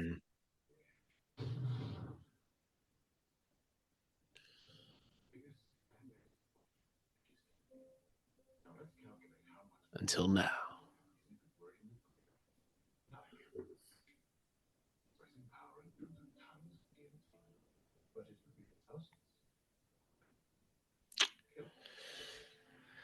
Damn. Got them all smoking cigarettes, killing themselves anyway. That's the crazy part. Talk about, like, Madame Curie. Madame Curie, her husband, and then her two daughters. I think they have the most amount of Nobel Prizes, period, of a family. And Curie and her husband both died for their work, and they didn't know till it was too late. And when on his deathbed, he was like, Curie, like, do not stop doing your research. Like, just because I died don't mean nothing. Like, make sure you keep going. You always need an antagonist, and he's so good at this. Yeah. I don't know how this happened. Like, it makes no sense in my head where you're like, oh, this individual has to be played by Benny. Dude, he's awesome in this too. He was low key, like, every time that he would show up on screen, I'd do that meme of like the guy from Top Gun that would like pull his fist up. Yeah. Like, he would show up and I'd be like, let's fucking go, dude. Like, let's go. But that's what I'm saying. Like, I don't know whose vision it was for this casting, but it is stellar. He just joined actually I think he's been part of the cast, but he just joined Odyssey too. He's gonna be Agamemnon. Okay. Was he not cast in Spielberg's UFO, or am I thinking of someone else? I know Blunt's in that, and then Coleman Domingo. So I'm excited for that. Yeah. Josh O'Connor's in it too. Really? I haven't seen him in a They're hot filming right second. now. I love They're Josh filming right O'Connor, now. man. They're filming in Jersey. In Interesting. Jersey. Jwazzy. Here comes a meeting of men.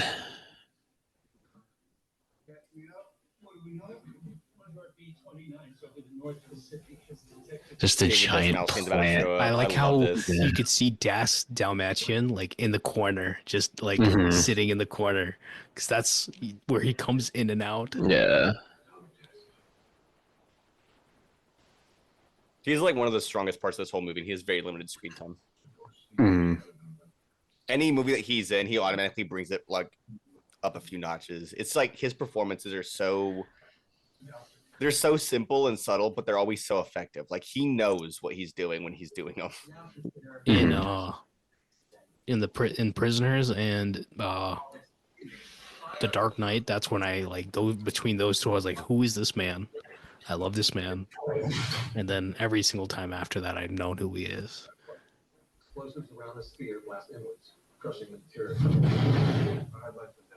Yeah, they like shot all that shit like practical, those effects.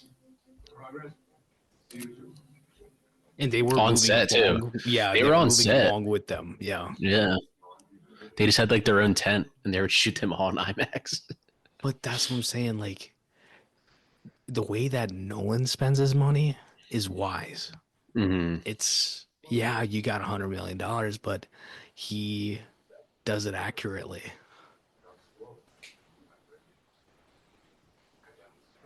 That's that clock in the background another... was the actual clock that was in Oppenheimer's office, the actual one.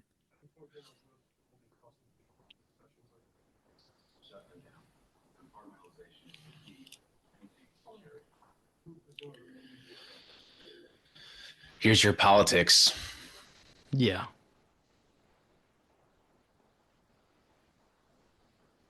Because like Matt Damon just like relaying the messages of like, this is the government, they don't care, like get it done. But in reality, Matt Damon does obviously start to like actually like him. Yeah, but Dane exactly. Like Dane DeHaan represents that, like we're the government.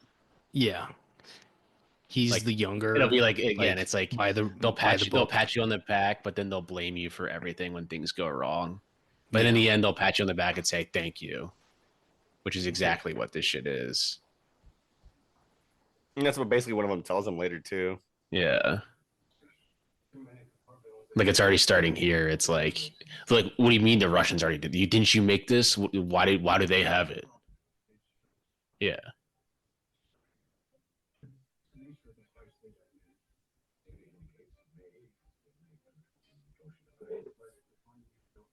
Yeah, so like it's like he blames him for the Russians doing the same thing.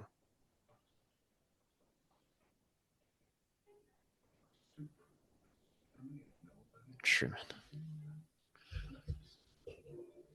I think casting Robert Downey Jr. is a very specific decision, and it paid off exponentially in this movie. He knows how to play frail men that are confident. Himself. Yeah. In this movie, he's been very good at playing himself, full of himself for like the last 10 years, 20 years, 20 years, yeah, 20 years, because that's what Tony Stark is. I'd put even it's further a little bit back. more nuanced here, but yeah. Think about Kiss Kiss Bang Bang, Zodiac. He's kind of got that sort of vibe going on, even though Zodiac, it's not he's not really playing that. I think Zodiac is a little bit. He's got a lot more going on, to be honest. What about Chaplin? Oscar nominee? Yeah, kind of. I mean, he's kind of in the same vein there, but even then, have y'all seen U.S. Marshals? Wesley Snipes, long Tommy Lee time Jones. ago. It's a sequel to The Fugitive, and he's in that, and he's playing the same sort of role, and then he ends up actually being the villain of the movie. Like he's one of the good guys, and then he actually kills someone on their team, and it's a whole thing. Mm-hmm.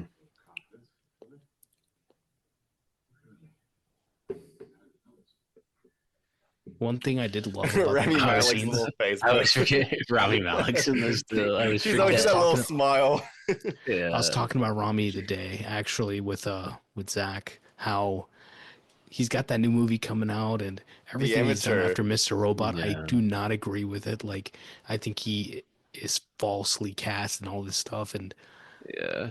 I don't think You know he what's was crazy all too about great that in movie, No Time to Die. the Amateur, is everything that they're using for like the promotional Marketing. material, Yeah. the marketing, the promotional material, everything looks like it's trying to look like a Christopher Nolan film. Like they're using the same Yeah. font, the same Yeah. colors. Like if you didn't know any better, you would probably think that it's a Nolan film. If nobody told you, like you just looked at the poster. Also, the woman that just came by, Olivia Thirlby, she was in Thornby. she's in the Dread movie, the She's Alex great. Garland one. Yeah. She's in a Crazy Stupid Love, isn't she? No. Wait, Alex No. Garland did that movie? Yeah. Dread? He wrote So, that. No way. there was a different wrote director that, right? there's a different director that technically directed it. Oh, but you're saying everyone like says, he ghost directed it? Yeah. Mm. He wrote it. Also, this But it is like you're saying, physical like, it acting very well- from Damon is fantastic. Mm-hmm. I was gonna love to say, see Alex Garland did Damon do direct more that movie. comedy. Get it. But No, if, but like, you're no, saying but it's seriously, true, That's Like- why he's so good in the. That's why he's so good in The Informant, because that's a comedy. Like, yeah. and he's so good in that. But see, that's the thing. He's done so much serious work, but he's got the comedy where other actors don't. I mean, his Like, best we're, comedic role is Like fucking Ellen Eurotrip. Barkin. Let me pull it 6 degrees. Ellen Barkin just replied to your TCM tweet. Good. My TCM tweet. Her whole thing with Matt Damon in Ocean's 13 is Yeah. hilarious. Hilarious. The nose played. Nah, Matt Damon's best role is accepted when he's singing Scotty Doesn't Know.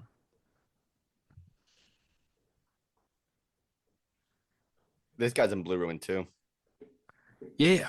Yeah, Macon Like Blair. even Killian right here, like he's sitting 4 feet from this entire interrogation. Just like Yeah. the way they fucking like treated him. This It's just entire set, disgusting. this little tiny room, like I get what he was saying, where like it was probably like a really tight space, like because this is insane Yeah. to think about. I think she said 2 weeks Bring they an shot IMAX this camera all- in there. Yeah. Must have been hellish, but And have you guys I mean, seen they're shooting the 65 video? mostly in this. Because Have you guys seen that video of the lights that are Mm. outside the windows for Yeah, that scene towards the yeah. end where like the lights come up? Mhm. Yeah. I mean, okay, I'll say this. I have sat under those lights, not those specific ones, but I have sat under It like is sets of insanely lights. hot. Fucking hot as For shit. them to all be in those suits in Yeah. that room with probably no AC, they are cooking No, in they there. didn't have cooking, AC. yeah. They didn't have That's AC. what I'm AC. saying. Like that, they were cooking in there, dude. That's why when people And they go had to on have done sound tons of stages, takes. those things are like 30 degrees because they'll be bound the light. Like when I was on the set for Sunny, that fucking stage was so cold. But when you have the lights on and you go actually into the set, it's normal. hot. It feels fine. Yeah. They it any feels set fine you go on 'cause is it really balances cold, out. and it's like the Yeah. minute that you get into those lights, it's turned really warm. Yeah. I burned a few lights back in high school doing lighting, so I learned the hard way. That's the best way to learn. You're gonna make mistakes when you're on a set. I was doing Just don't keep making them. Yeah, I know. That's the big thing. The first time I They'll stop used a calling gel, you, yeah. Yeah. I clipped it on one side and not the other, and that thing started burning so fast. But I'm talking about I was insane, 14. dude. Like I always tell people who are like new to like doing anything film wise, like just bring a jacket, bring a hoodie, bring something because it is Mhm. freezing in those sound stages. Oh yeah, Yeah. definitely. It's freezing. Yeah, at least a sweatshirt. A long sleeve would go a long way, honestly. Yeah. Because a lot of those crews that I see, like they're all wearing shorts, but they got a sweatshirt on. Like it's gonna be cold in there. They're wearing shorts because they're moving a lot too, though. they're because you're gonna be lifting a lot drenched. of You'll be stuff. drenched. Yeah, you drenched in sweat still, even if it's cold.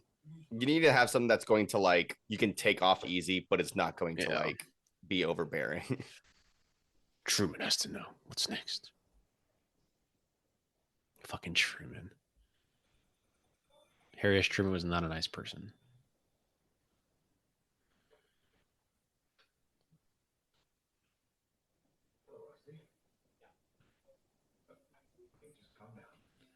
Okay, just calm down. All right, let me hear your best Oppenheimer impression. Which line? I don't Which have line? I can throw one out. Which line?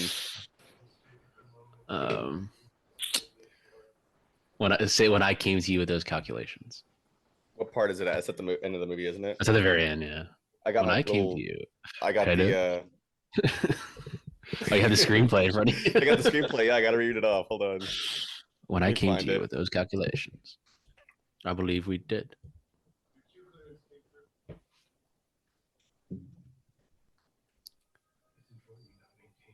Damn. He's good at playing the fucking asshole, Dane DeHaan.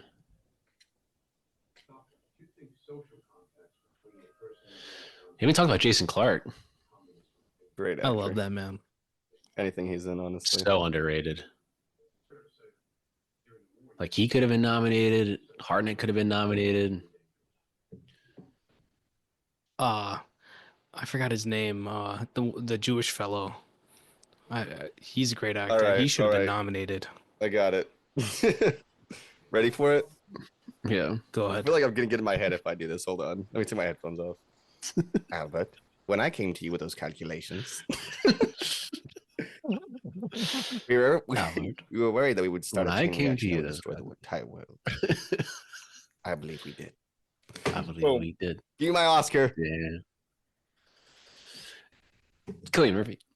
Cillian Murphy's in the chat. We got a regular old Adrian Brody up in here. I just need a shot of me reading this book and watch the movie. Hold on. When I come home. When you come home from work and strip off all your clothes.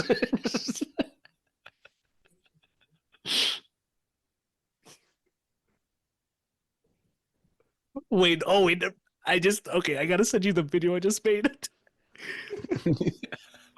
Because the video, you see what scene we're on.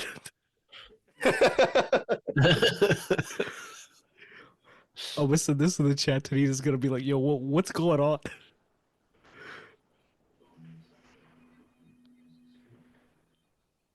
See, I can't wait to bump this vinyl. I haven't listened to it yet. Oh, then it cuts to him with no clothes on. Dude, that probably felt great when it was so hot in there. You're like, this is fucking great. He's sweating bullets in that thing. Yeah. He's like, everyone's like in suits. He's like, I don't have to be in suits. I think this is a through line of Nolan's horror. Like, listen to the score. Direct eye contact. Yeah. Listen to the score. Look at the context. He needs to make. She's looking into the camera there. Yeah. Because the subjectivity. It's good. I feel like having a conversation, just both butt ass naked, just having a conversation. Florence is my age. Florence do this? 28, 29. And Killian's what, 45? He's 40 something. I think he's in his almost 50. He's 48. He's almost 50. But she's acting wise, she's dominant, man. She is 29. She just turned 29 a couple months ago. Yeah. She's 96. Yeah, she's a 96 like me. I'm a 92. Woo. I think I'm it's 33. I'm at 33. What are you? 98. 98. Yeah. I am a baby. Damn. I am a child. Wow, bro. You weren't even alive when Titanic came out? Who are you? Say it again, Pat. Say that shit again. Some fighting words. I wasn't allowed to see Titanic. I was too young. That's the craziest How old were you? Inference of suicide. I was 5. Everyone else in my family was going to see it, but I wasn't allowed to. So a babysitter came and I started crying. Personally, if it was me, I would have let you go. If you were my kid, Pat, I'd be like, "Let's go." You're gonna. Which is funny because my mom would let me watch movies like that at home, but I couldn't go to the theater to see it. But I was watching The Matrix. Had a weird experience like that. I was watching The Matrix when I was 7 or 8 years old. But I couldn't see Titanic. I used to get Blockbuster VHS. I'd watch that shit. They didn't care. I turned out fine. What do y'all think about the last bit of facial makeup in the movie at the White House? It looks pretty good, honestly. Some of it, I think it's touch and go a little bit. Most of it looks good. I think Emily's was a bit too much because, in my opinion, when she gets to that age, she's not gonna look that bad. Yeah. But Look at I Doc. think it's supposed to be like it's supposed to be not Emily Blunt. It's supposed to be this is what she would The look like. character look like. Not what Emily Blunt's gonna look like when she's Okay. 65. Yeah, that's Same what with she's gonna Killian. look like. It's like And that's yeah, okay. it's like obviously Also, actors have the ability. This is the to dude not from the look like Freeport in Tenet. Yeah, he's great in it that. too. Oh yeah, then we got the Casey Affleck. He had his cameo. own sitcom, Barrett Cooper, on like Fox. Got canceled. Casey Affleck came into this movie like a ghoul. Just like they out do of a great nowhere. job with Killian's eyes as he gets older. They do a really good job with the makeup. I know that everyone Yeah. kind of hates Casey Affleck, but I'm not gonna lie. When I saw him show up in this, I like low key like flipped. I was like, what? Yeah, I think his the personal- only- Him personal and Gary stuff. Oldman. Yeah. I was like, this is crazy that they were able to keep both of these under wraps until the movie came He's a out. fantastic actor. He's just not a very good person. I'm not sure what happened with the woman at situation. I think they settled out of court with that situation that did occur. I don't know what it was. I really don't know what the situation was. I mean, he comes in and he has that When you talk presence where you're about- like there's something Talk about there's something like off here. one of the most devastating movies of our time, Manchester by the Sea. I think about that Which he's scene. great in, yeah. People fantastic. Great use actor. they use Jesse the scene James? the scene at the police station where he all the pulls time the for gun. like yeah, I see like, it all the to like kill time. memes. himself. Yeah, with like memes. No, but where it's people like, have been yo, they delayed. don't understand how emotionally devastating that moment truly is. Like, you're gonna tell me if you lost your like, I could like if you put Yeah, yourself in that all your step, like kids, I don't even know what I would do. You would do that. No, I wouldn't do that, but like, it's not a place where I'd like. No one would know. I wish no one to ever be in that situation, right? And he comes might in here pass it though. It's already, like, but- you know there's something off with this right here. We might Just have the passed way- it already, but there's a moment where you can see what I think it's his character, the guy behind the desk, like reach down to like hit the recording device, and then the Yeah. lamp on his desk, like they switch it out so that they can hide the device in there. Mhm. Yeah.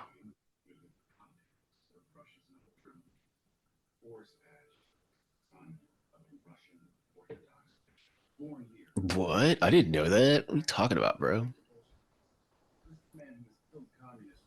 But this is like Matt Damon's character, like not being like the general. He's like basically talking to him like a human being. Like, bro, like I actually kind of like, this is what you may have fucked up here. Because you bring in the politics. You bring in the man's politics. name that It's was right mentioned to There me it a is. You couple see it? times. right there. Yeah, he's right Yeah. there, turning it on. It's a man's name that was. He's speaking from like the upper part of his mouth when he's talking as Oppenheimer. And They he's do- That Casey they do- Affleck look there. Like They he do just show a kept shot looking later of down him and like looking leaning up down. at him. But yeah, I mean, they bring into the politics now of the Red Scare in the 1950s, and this is what you're bringing in now. yeah. McCarthyism, like Jason Clarke is basically McCarthy. Literally, this is a Yeah. trial for Yeah. McCarthyism.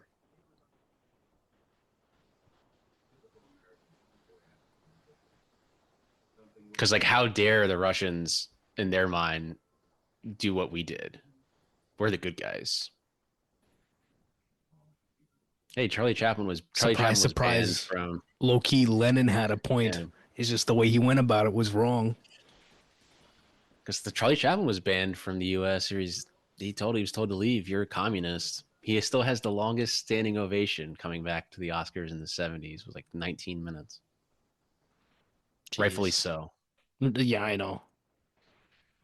Me and Zach always talk about the great dictator. They were just Fantastic showing that film. here. Vikash. I just saw Modern Times in 35 millimeter. Full Yeah. screening, 10 a.m. at the Vista. It was great. I forgot what's the theater in Atlanta that starts with a T? Tara. The Terra was just showing in Nora, right? They still are. on They 35. still, yeah. They're actually doing a screening this weekend with the actress who plays Lulu. I don't remember her name, the actress's name, but she's gonna be there as like a Q&A. Who's Lulu? Her best friend? She's the girl that works at the club, yeah, with her. Okay, yeah. Forgot how long Casey Affleck's like in these scenes. He's I always in feel it like he's for like quite a barely in bit. it. Yeah, I always feel like he's like barely I in mean, it, and then when I watch I it, think I'm the like, thing what is role that he it's a hasn't done 3-hour yet? movie, so he's in it for like 10 minutes, and it's just kind of one of those Yeah. things where he's like comes and goes. it feels like he's He's- only in it for like 2 minutes. He needs to play a serial killer. Because that's the vibe I'm getting in this movie. Like, imagine him as like the Zodiac killer sort of vibes. Like, When did you receive it? Yeah, Jason Clarke's fantastic in the. He's always fantastic. he's always been. That's what I was saying. Yeah. But that's the thing. Some people don't like him. I don't know how, like, what the issue is. But yet again, he's another one of these actors who's got that magnetism. Mm-hmm. Pun intended. I love it. All right, it's a Christmas movie, guys. Whoop! We're watching this Christmas next year. Holdovers only. Yo, Martin has a cat with him. It's the star of the Oscar-winning Flow, which I still need to watch. Actually. Cameo. Cameo.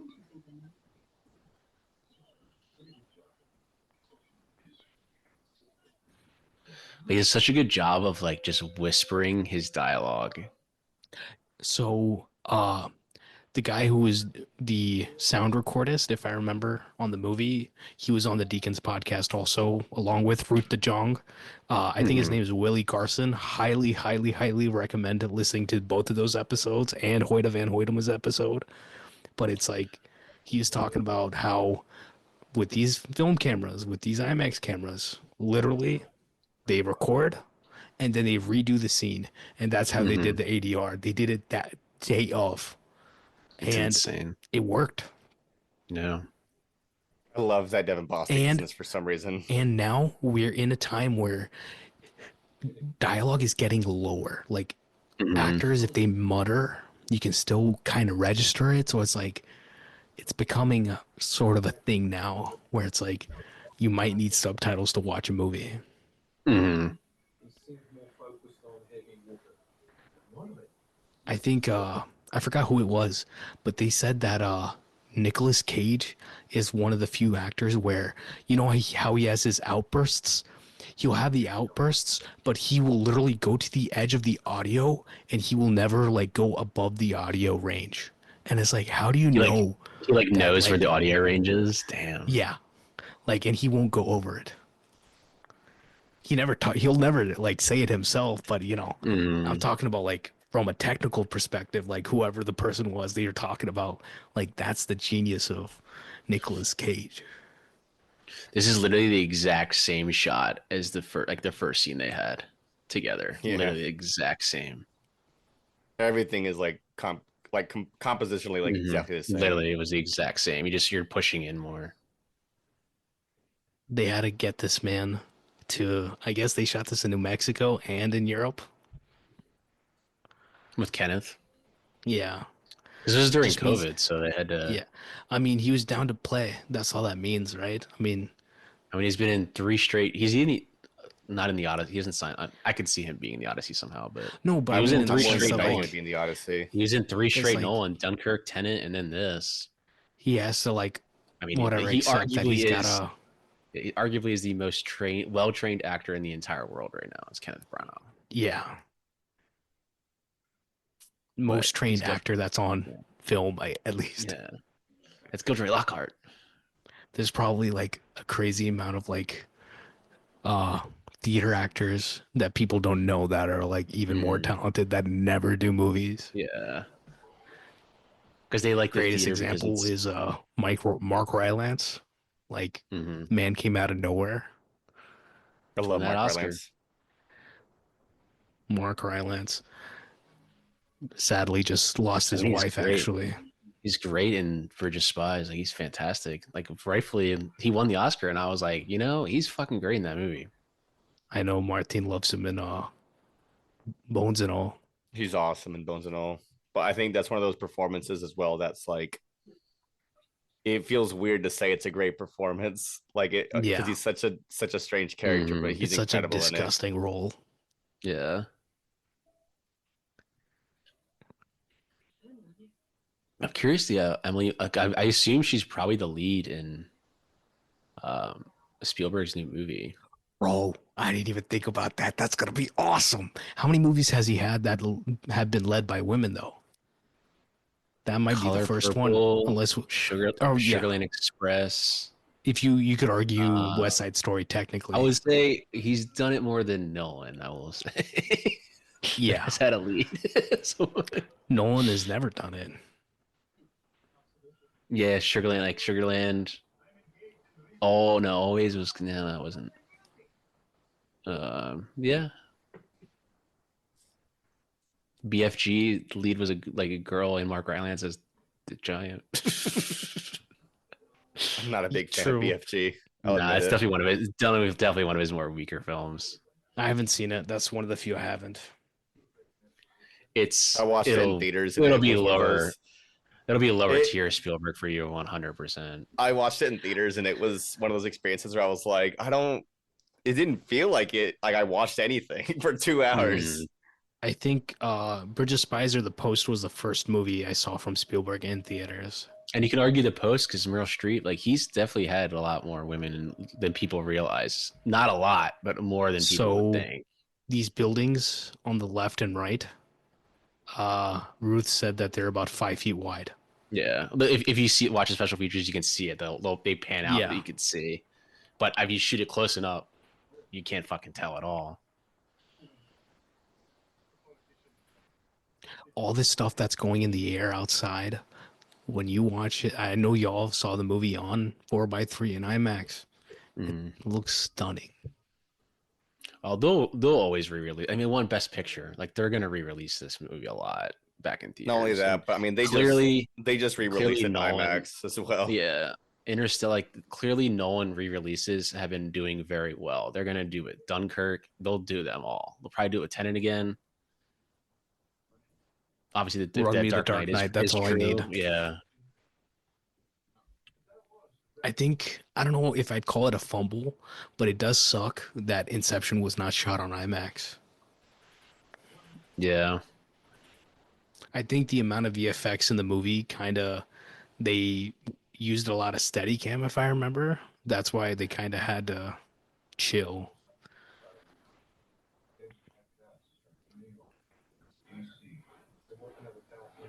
What have I done?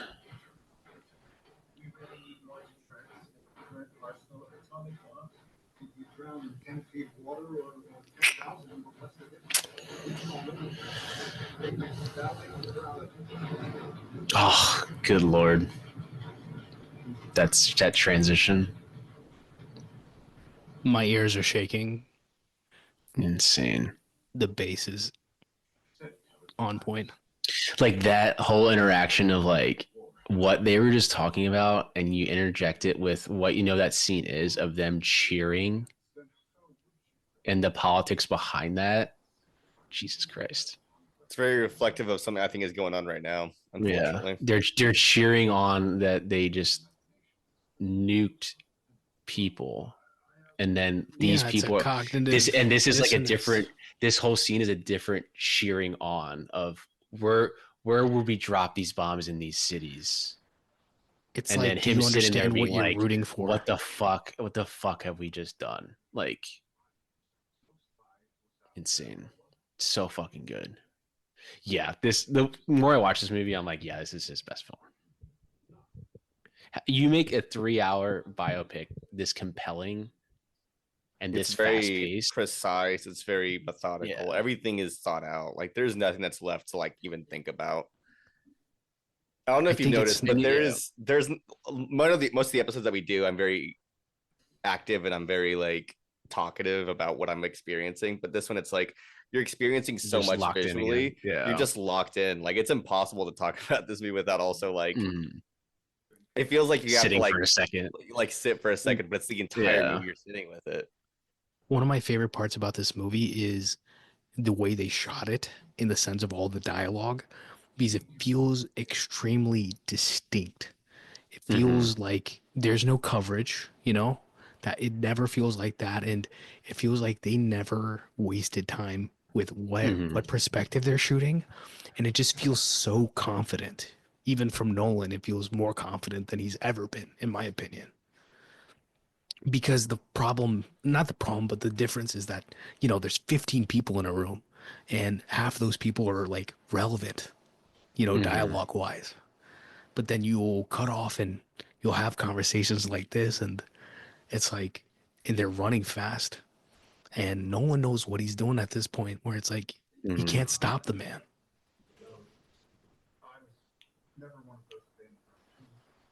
And then on top of that, the intercutting. Yeah. Are you kidding me? That's what I'm saying. Like, Jennifer Lame must have had a headache to deal with, but brilliant work. Wins the Oscar. She did? No, Did this is Oscar worthy work, obviously, but I have no idea. Don't quote me on it. I was learning yesterday recording.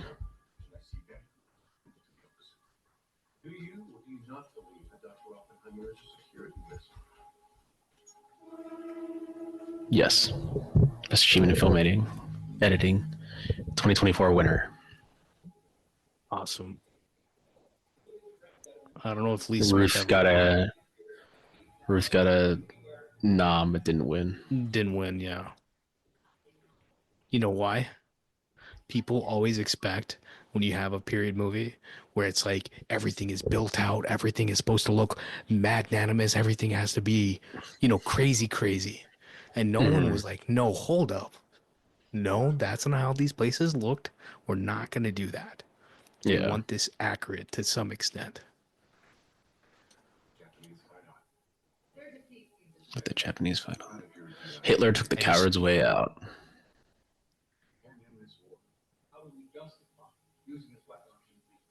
Yeah, this is your different generations talking. Yeah. They're the morality, and he plays the middle, like we're theorists. We don't make these decisions. This is a government decision. Put ourselves in the same situation. If I was in the same situation, I would do the exact same thing he's doing. Yeah, but you got to think about it like this, right? He is being very honest. He's like, our job is to just make the technology. We're not going to decide what they do with it. But because he created the technology, he does kind of have like a moral stance to take on like whether or not it was morally right to even give them this power, because as we all know, they end up using it. And so that's what ends up becoming the entire third act of the movie. It's just him dealing with that guilt and that regret. It sucks that that's how things went down. But at the same time, like this film works the way that it does for that reason. God, I'm like I would argue that the most important shot in this movie is when they lift him up and he has the American flag behind him and he's waving. Oh yeah, that to me is the most important shot in this film. I mean, obviously, I think the most important shot of the movie is the last shot of the movie. But like this movie from what the message of the movie is. Yeah, I understand exactly what you mean. For me, you know what it is. For me, emotionally, it's always going to be like the movie is about the burden of a man who changed our world fundamentally, and he knows what he did.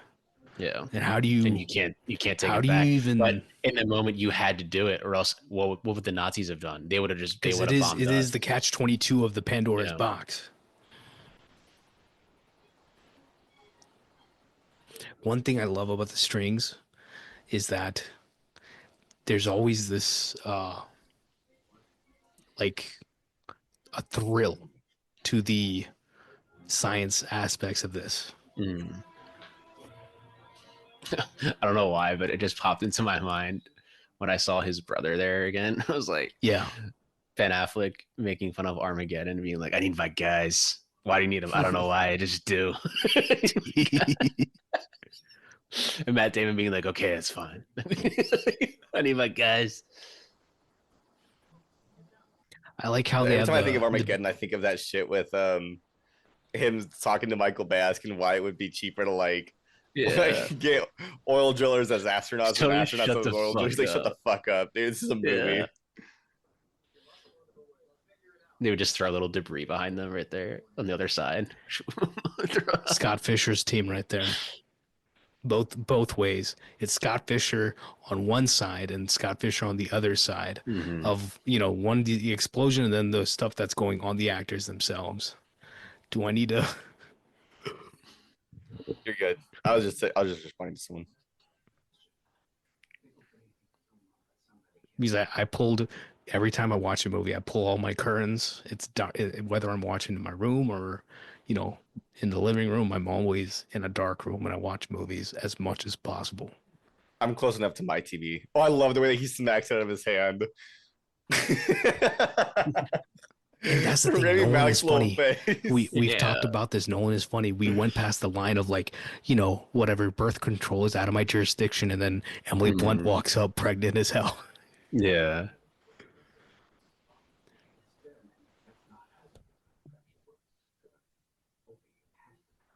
Like it's this point where it's like this is beyond you. This is politics now. Yeah. Make us the fucking bomb and shut up. Be an American, is what they would say. Like this whole scene right here. I love this man right here. Fantastic actor. I always remember him from Jericho. This guy Never looks seen that so show. army.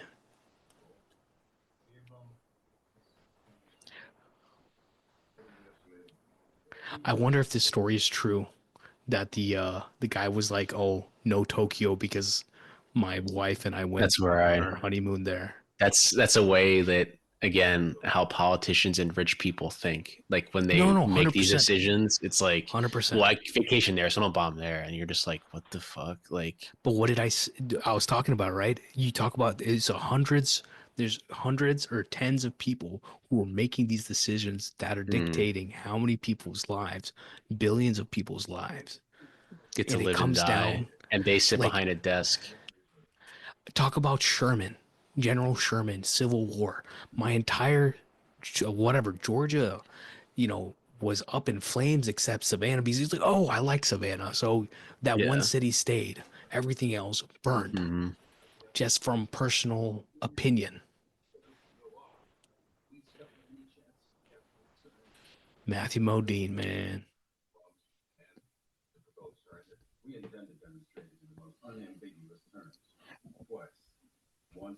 Yeah. Wants to show the power. They shoot single cam, right? Man, Mhm.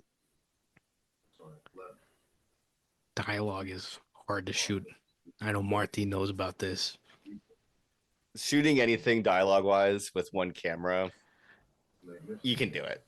Shooting with two cameras makes it significantly easier.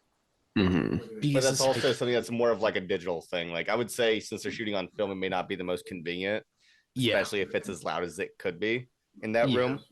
But with something like this, you could shoot digital and it would be easier with two cameras. But since they're shooting on film, I wouldn't recommend it.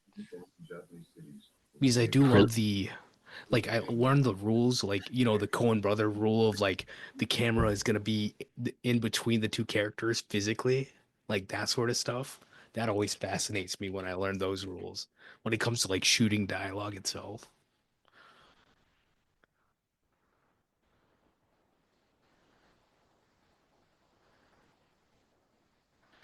I think the movie also tackles the fear, the fear of war incredibly well.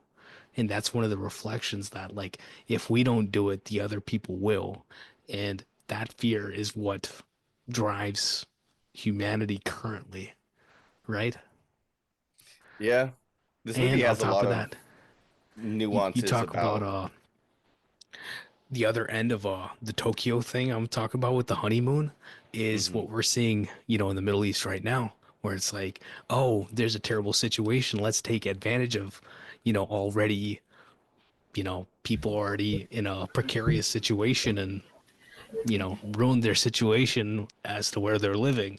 And that is about the most gray way I can talk about what we're talking about. Yeah, I mean, again, this is the nuance of like what is happening between these characters, and I think that's why this movie works. There's a lot of gray area that we have to explore, and the movie gives us time to explore it. Unfortunately, this is based on a true story. This is a story that we all probably know very well by now because of the film and just history in general. But I mean, this movie was released, and I want to say that they re-released it, and it was about whenever all the stuff in Palestine started happening. Mm. And the thing is, this movie is, in our time, is only going to get more timely. Mm-hmm. It's not going to get less timely because it's, in a sense, you're pulling something from the past, but it's going to come relevant now. It's going to become relevant more in the future because it's about fear of the other. And that's why political films have the longest lasting effects on cinema. But I think it's also the mixture of the science also, because you talk about the space race, right? That these times of issues have bred a lot of creativity that have affected us even, on a daily basis. Mm-hmm.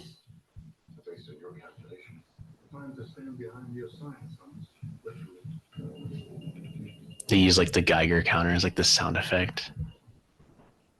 I remember when I watched Chernobyl, there's this like sound design thing of it where they kind of use like the Geiger counters too, and I remember like they use it in a way where it got really under my skin, not in a way that's like bad, but I was like, man, this works so well. This is almost like a because they're making it horrifying, yeah. And Chernobyl, they're making it horrifying. Like it's what's some happening. Good old plutonium, uranium. I don't know. It feels like you're watching a horror movie when you're watching it. I love Chernobyl. It was great. I never rewatched that. I always want to get the Blu-ray of that, but it's always like you need to out of print There's on Amazon, not out of stock. Or whenever I would see it at like a book office, it was always like $50, and I'm like, I'm not spending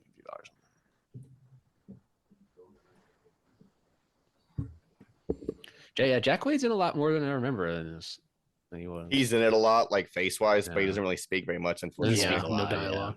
But hey, if I were him, I'd be like, I was in the Scott Fisher has he has a cameo here somewhere. He's the guy raising it up physically. I don't know if we see him on screen or he is on screen. They built this fucking tower to scale. I remember there was a thing where like they said that Cillian Murphy was going up, and he said it was like really windy, and he was scared of it. Yeah. George Cottle said that they had built it accurately, so he does all the stunt work, and he's like, we didn't have any rigging, and I think it was Hoyta that was like, or Hoyta or Scott Fisher. They're like, yeah, in like typical Nolan fashion, he just wills it that it's actually raining and storming when he has to go up the ladder, and that's how it actually was when they were prepping for the bomb. Yeah, like the shot of that you get where he's like climbing up the tower. They said that they didn't get any audio with it because it was like they couldn't do anything. The wind was so bad. Yeah, and Cottle said that he's got a suit on, for that and then he has on leather boots, like leather soled shoes. So it's like it's a risky thing to be going up there. Yeah.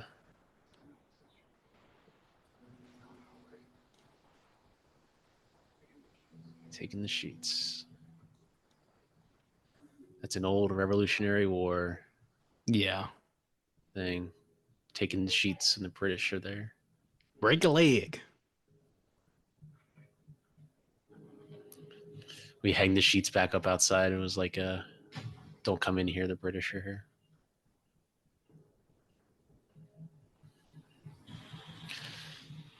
I mean, it works perfectly. You're like, if you're Nolan, you're like, I'm on the set. Like, this is gonna suck, but it's gonna look fucking sick. Dude, if I was Nolan and I saw that shit happening, I'd be like, let's fucking do it. Get the cameras rolling, bud. Get your asses out there right now. That's Nolan's. Get the camera. Get out here right now. So this is like 30, 40 feet in the air. This is mint. Look at it. And they've got the IMAX camera on like a pull they're just like pulling it up, thing. Right? Yeah, they're just like pulling it up. Gonna fuck the bomb. This is my baby. If this was a Lonely Island movie, that's exactly what would happen. Oh shit! Fortunately, it's not. Twister. I mean, I would love to see Lonely Island do this. Lonely Island presents Oppenheimer. No, just do a Nolan movie. It'll just be like Inception. Inception, but with songs. Yeah. Clever songs. That guy that spoke right there used to be in the NHL. Yeah, I recognize him. I don't know. Oh, no, I recognize him because of his wife, of all people. He used to like date Alicia Cuthbert for a long time. I He think used to play his on the wife Rangers. is like His name's Sean Avery. He used to play on the Rangers. He's kind of like his you would label him as a goon. He would just like fight a lot of people. his wife is like a friend of a friend or something. Yeah, I remember seeing this in theaters and I chuckled at that. I was like the only one that like kind of laughed. I was like, is that fucking Sean Avery? Like, No, I clocked him right away. But he's like I was like looking at his IMDb. I was like, oh, he's actually been in some stuff just like in the background. Yeah, like bodyguard type roles. Yeah, like Nolan has no fucking idea. Christopher Nolan has not watched National Hockey League. Like, Nolan's actually a huge hockey guy. We just don't know. Yeah, it's fucking Sean Avery. He's playing the New York I Rangers. wonder like if Nolan Toronto actually Maple does watch any sports, honestly. He watches Leafs. I would Fast and assume he Furious. probably watches like I could see him being watching Premier League. Yeah, maybe soccer. That's about it. Yeah, but he probably Maybe already just cricket. like nah. He's like I never Maybe watched that's sports. why. I don't See, have time to watch cricket sports. just had a what do you call it? A championship, and I'm talking about even the semifinal games, like India, Pakistan, New Zealand, India. These games are having 500 to 700 million people watching, yeah. and you can't even tell in America. Yeah, that's because we're so self-centered. And I'm in India, and all the shops are closing, and I just see everybody has the game on their phones, or like someone has a phone, and there's like 5 guys watching on the phone, and you know. It's a vibe. Crazy.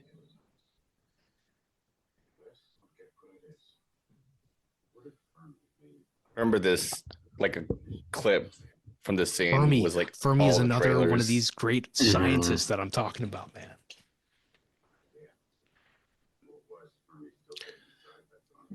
I think it's like the special look, like he had to edit the special look on the the special features, and he basically like plays this whole scene for it.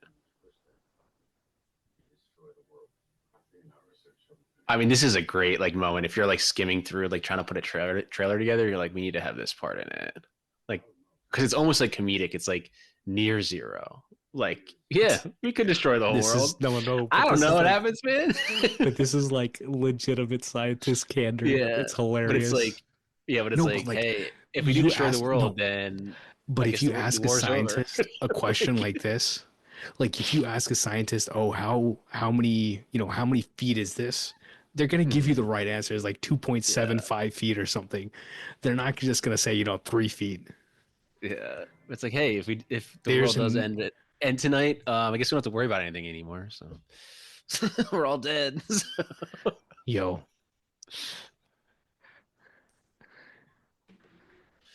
dude, the music is fucking man, going here. I'm blasting this shit right now. Yeah, intense. dude, I'm gonna blast this score on Friday when I'm working at home on that vinyl. Oh, can't fucking wait.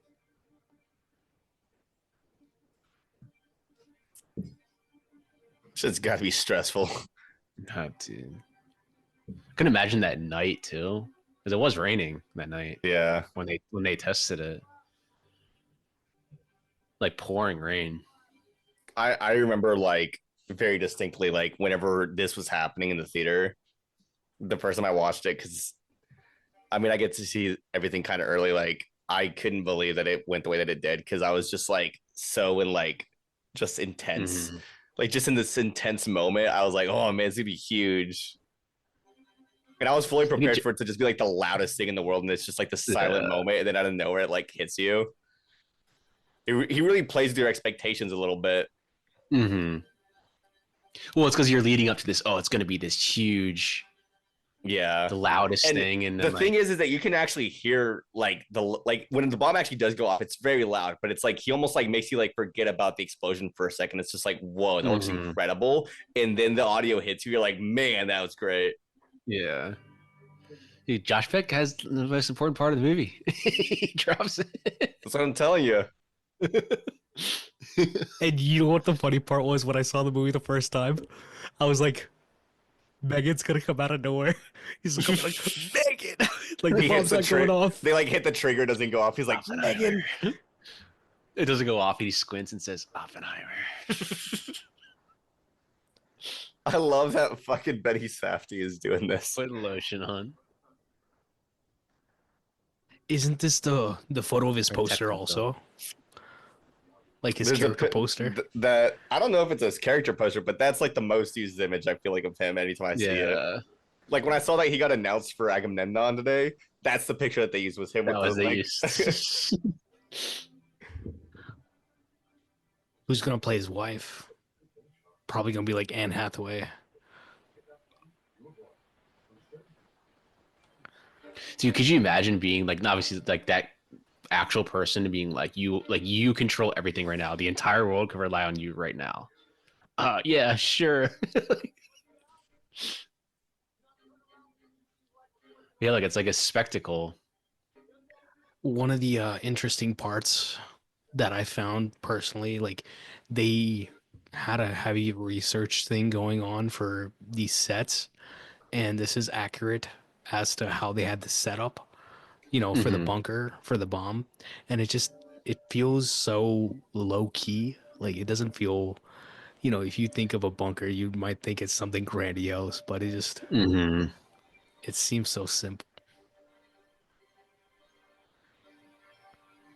I think there's something beautiful about like all this wood being in there. And then it's like we're about to test a bomb that might, do all these things to the world. And it's a great juxtaposition, even visually.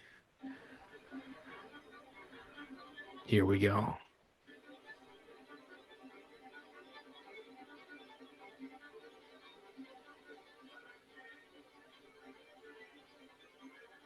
Damn. And this is it. Like, listen to the tension from Ludwig's score. It's scary because it's confusing at It's almost like it's like a mix of like tension and like horror. Yeah. Like this is like a horror score right now.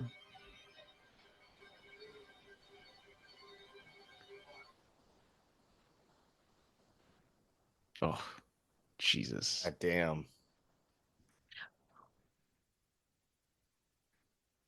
I like get chills watching this. Just this silence. That's what I was talking about though, is that like I remember watching this in theaters and all that light hits you, it's silent, and I got chills now, but like watching in theaters for the first time, like I couldn't believe it was like, wow, like, this is incredible. I forgot. Did I tell you all what happened in the theater when I saw this? So when I went to go rewatch the movie, I had my Apple Watch on, and when this scene happened, my watch was, you know how like your heartbeat goes up and like mine it thinks too. something's wrong. This scene, and then when he gets to the whatever them cheering and him having the horror moment in his head, like my heart rate was like super high during this movie. I had to turn that off on my watch because I would go to movies and I'd get so into them, and that would happen every time.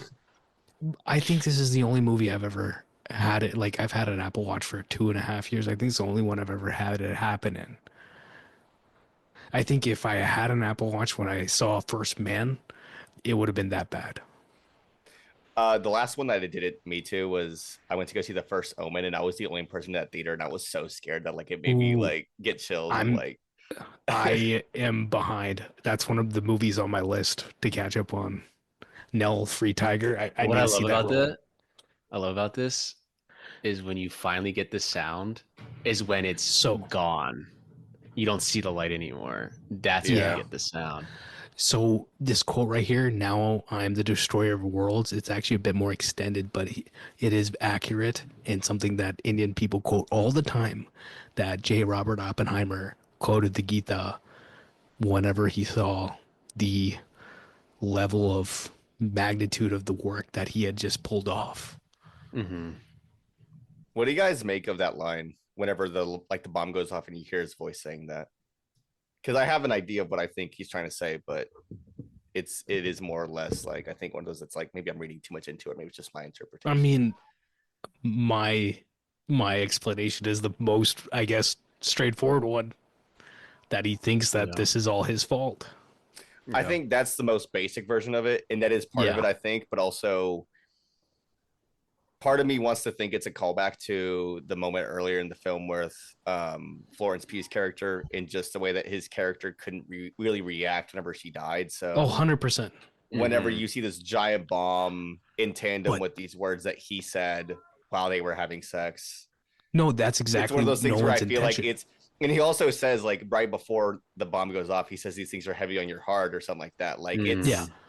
it says to me that this is what he felt whenever he lost her, but also like this is what he's been working towards, and it's something that she couldn't know about, you know. Mhm. Yeah. There's a lot of No, different ways but that could that's be read, and there's a exactly lot of different Nolan's things that are being intention. said, but that was the one thing I think I interpreted that I'm not sure. Maybe I'm No, reading into it by 100%. myself. No, 100%. That's why he placed that line there in that Mhm. scene in the first place, at the beginning of the movie. Also, we just went past it. Richard Feynman, Jack Quaid, he had bongos, and Yeah, that's like that was a a real thing. that's a real thing. So much so There's that real they make a pictures of joke it. about it, even in like the Big Bang Theory show. Yeah. And here you go.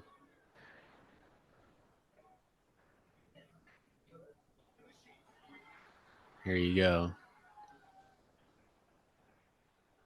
What a shot! Damn. That one right there. It's crazy to think that we have a shot just like that with Trump. I think my favorite part about that shot, though, Mhm. is that the American flag is backwards. Yeah. Upside down would have been two on the nose, right? Yeah. But loving like because I You know what would too watched much on the nose? The watched end of Boogie Nights last night. Black Klansman. At the Yeah. end. Yeah, watching Boogie Nights last night, and it's realized like how on the nose PTA goes. Like the music choices he makes are just like immediately. It's what's happening in that scene. This is the music I I'm gonna love Paul use. Thomas Anderson. PTA would probably been like that flag needs to be upside down. Like, I Oh, don't hey, give a shit. we haven't had the pod together for us to talk about any of the PTA news. The test screening for One Battle After Another, So is that the which title you heard from that is the title I heard. That is the title I Okay. heard, and I couldn't say it, but it's Yeah. out there now. She told me that, and the minute she told me, she was like, "Oh, I shouldn't have said that." And I was like, "It's Yeah. okay. I'm not gonna tell I nobody." shouldn't have said that. Pedrito, what's his name? Who's the dude from in Fantastic Four and Last of Us? Pedro Pascal. Pedro There we Pascal. go. I don't know why I said Pedrito. So Pedro. Pedro was saying that whatever he said, like an Uber or whatever, he just yaps all the news. Surprisingly, Just we like, never hear of it. He just tells everybody. that's hilarious. I know I've talked about this before with you guys. I think this movie actually it could work really well as both a 3 and a 5 act structure. Mm-hmm. And what I mean by So- that is this moment where like we see the bomb, like this actual scene in the entrance of the scene is the beginning of Act 4. Yeah. So like the end of Act 3 would be the scene with the bomb going off. It cutting to black would be the end of Act 3. And then in a Mhm. perfect world, this shot where him like with the cigarette at the opening of the scene would be the like returned back from like an intermission. Yeah. 2 hours in. That sounds right for an intermission, honestly. If it was like 20, 30 minutes longer, it would be perfect. Mm-hmm.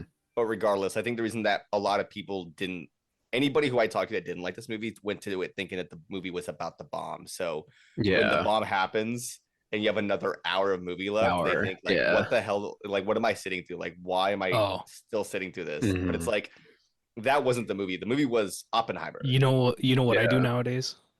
No expectations. Just go in and So, watch it. it's easy to say that for a lot of people, and I think I've had to learn how to do that myself. But like, it really is one of those things where I talked to a friend recently who was really excited to go see Mickey 17, yeah, and I told him because I got to see it the week before. I was like, dude, just don't go in expecting Lawyer. Parasite. Don't go in Yeah. expecting anything else. And Parasite was his only reference for Bong Joon-ho. And I've Oh. seen He's The not gonna like Host, it. I've seen Snowpiercer, I've seen Yeah. Mother, I've seen all of his other Okja. films. Yeah, Okja. And I told him it's most like Okja, but he hadn't seen Okja. He's not gonna like it. I'm He went to go excited. see Mickey 17 and he was like, I didn't like it, it didn't have any sauce. And I was like, that's the thing, dude, is you were expecting another Parasite and just wasn't. You're expecting Parasite, yeah.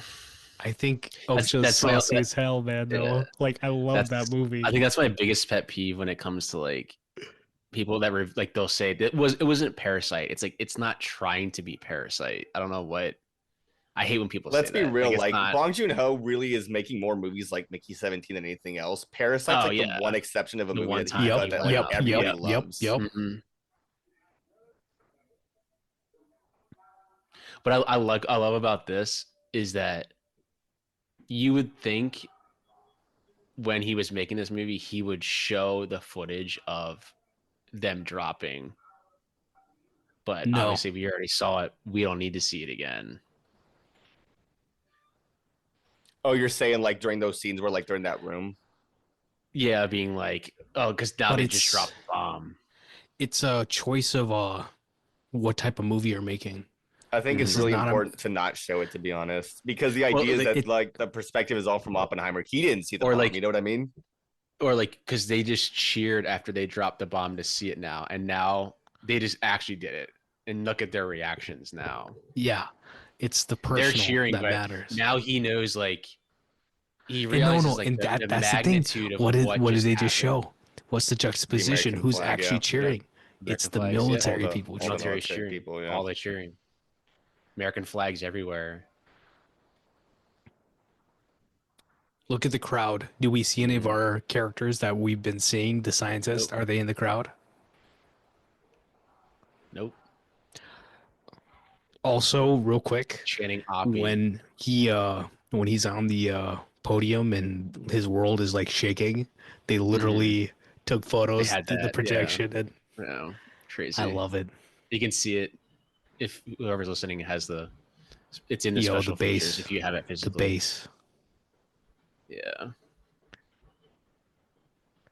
This scene in the theater, man, my heart was racing. Mm-hmm.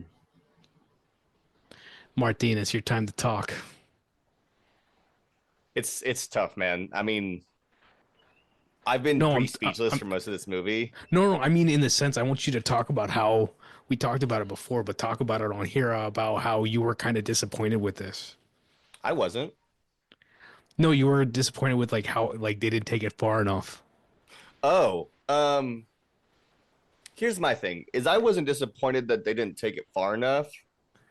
But my thing is that there were moments where, like, for example, like there's the shots where you see him kind of being like interrupted by his own thoughts, where he's thinking about like what he's done, and then you see those shots of like the people like charred and burned, and the girl's face that's like kind of like, you know, burned, and you see this idea that Yeah. like these are things that he caused. And I think personally, and I understand why he didn't do it. I understand that he probably thought about the audiences watching this and how this is probably really graphic nature, but the fact is they didn't show the actual bomb being dropped, and that I can respect. But if you're going to show a scene like this during these moments, I think they should have gone a little bit farther. That's just me personally, though.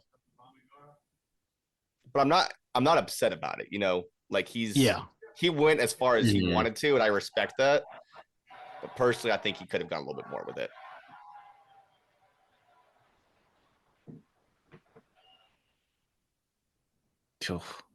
Did sharing and then he add the scream. It's just dead silent. Horror movie. It's the silence of the bomb just dropped. This is the sound of the bomb dropping. Like this would be the sound after everything's. This is what he heard. This is his perspective, yeah. Just wish we had it in time to use against the Germans. All of them getting up and like that audio without any of the cheers is Bro, the the focus. flash. Oh.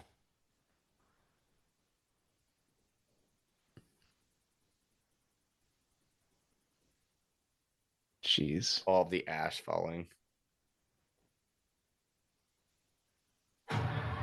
And there is the sound hitting of it. The sound effect of the bomb. And I love that they have all of these background actors like overacting. Because it makes you seem like they're in like a cult of like, this is the greatest thing in the world. Like if you ever watch like people that act in like a cult, like the way they act is like this. I mean, not to say that like this is like crying, a cult, but like not saying a cult, but it's like it's a way of like. No. I agree with you. Yeah. I'm saying that I think that again, it's very reflective of what is happening right now with one very. I wouldn't call it a cult. Person. I would call it rampant nationalism. Yeah. Because you want to talk about, from like a party in this way. It's a blind faith. Yeah. And it's a blind loyalty. It's an understood. There's no logic behind it. But it is this grasp upon a human that, you know, pervades their souls, and they think that that's the thing. There's nothing else. Project rules. Project rules.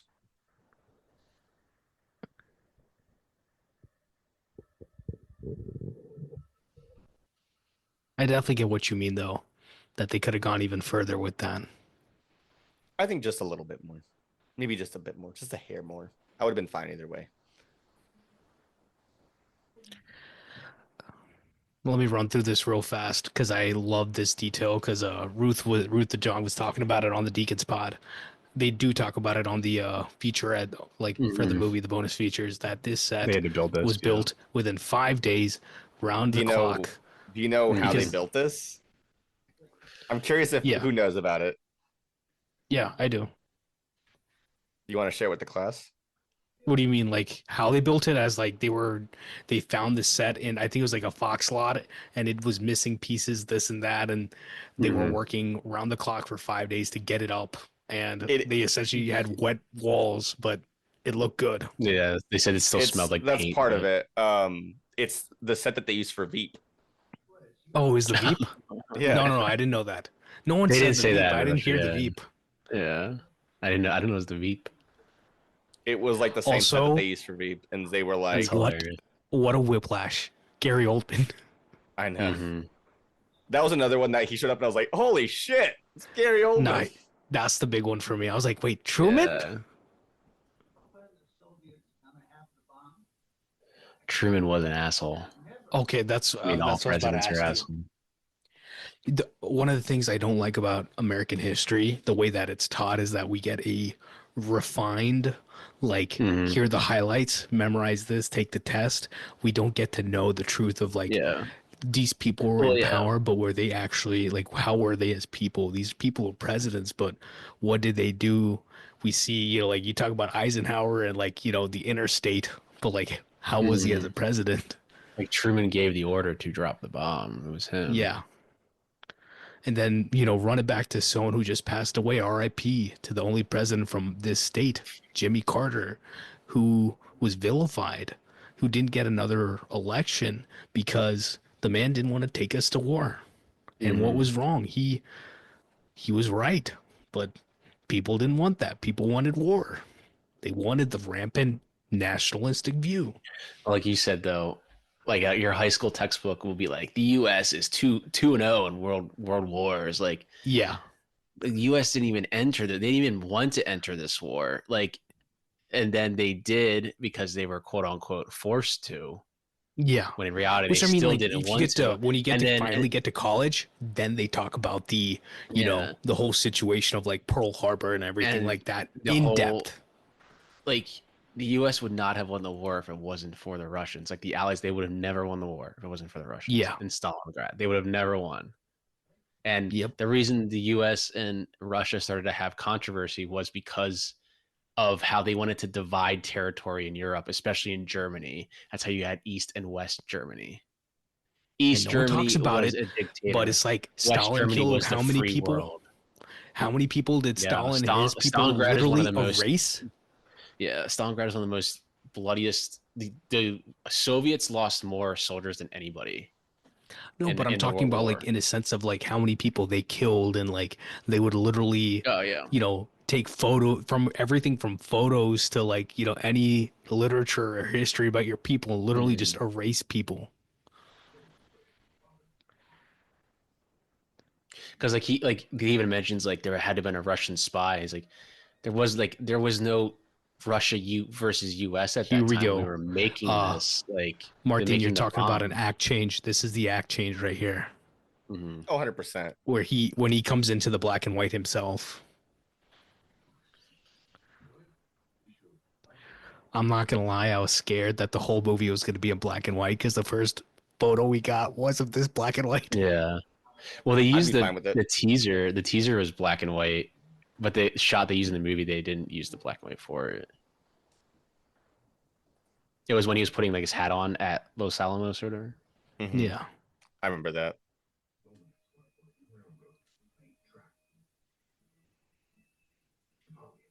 Into exile. But none of that stopped Robert from pushing GAC directly on Downey is fucking great in this movie. Oh yeah. devastated when Truman rejected But when is he not great? Honestly, He's when is great. he He just turned needs in to a choose bad the right performance? projects. Like essentially, Like- because Truman basically said like, "Hey, you built the bomb." This like he thought that Oppenheimer was going to be this macho man coming in like, "Hell yeah, America first," and then he was basically like, "Yeah, I'm not going to design that bomb." And then Truman was like, "Get this fucking pussy out of my office." That's pretty much Basically. what he says, yeah.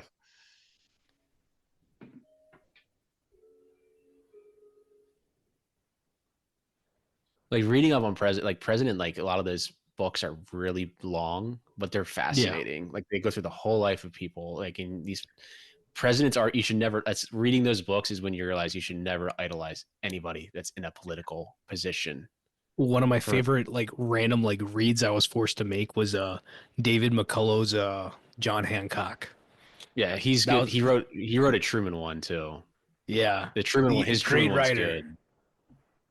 His Truman one's good. He won the Pulitzer for it. I mean, any book he writes kind of wins a Pulitzer. So. Yeah, he's iconic.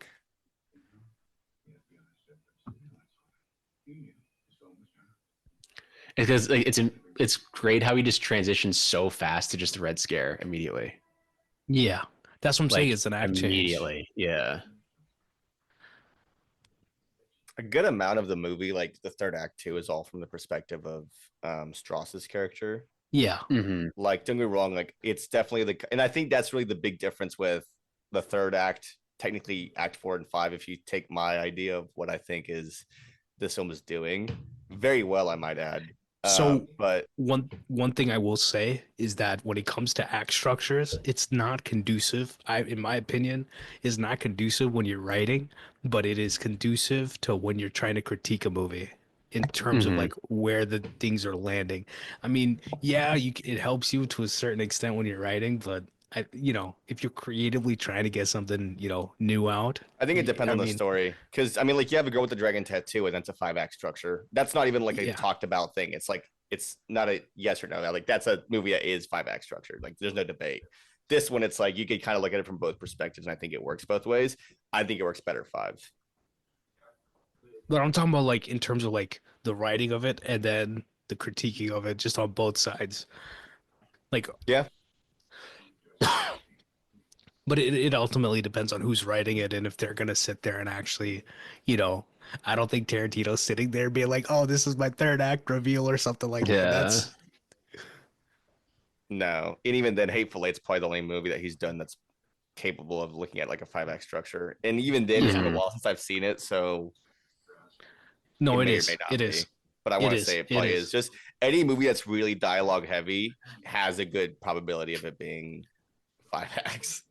I do like 5 act movies though because I love this. I love Girl with the Dragon Tattoo. That's legitimately one of my favorite.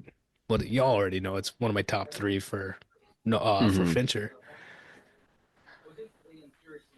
I think we all have different top 3s. I mean, y'all have Social Network and y'all's, but I don't. for It's Fincher. because Zodiac's it's because we know good quality films, good quality. That's Zodiac's my number one. I think every time we it's- mention the Social Network, we just dog on Vikash. I think it's Zodiac, Seven, and Girl with the Dragon Tattoo. Those are my top 3 from him. I think Dragon Tattoo's in my top 3. It's top. It's 3, probably 100%. Zodiac, Dragon Tattoo, and Social Network. I'm a sucker for Seven. I think it's Social Network, Zodiac, and Dragon Tattoo for me. I think Dragon Tattoo is a better movie than Zodiac, though. Like, I think it's a better movie. I just don't watch it as often.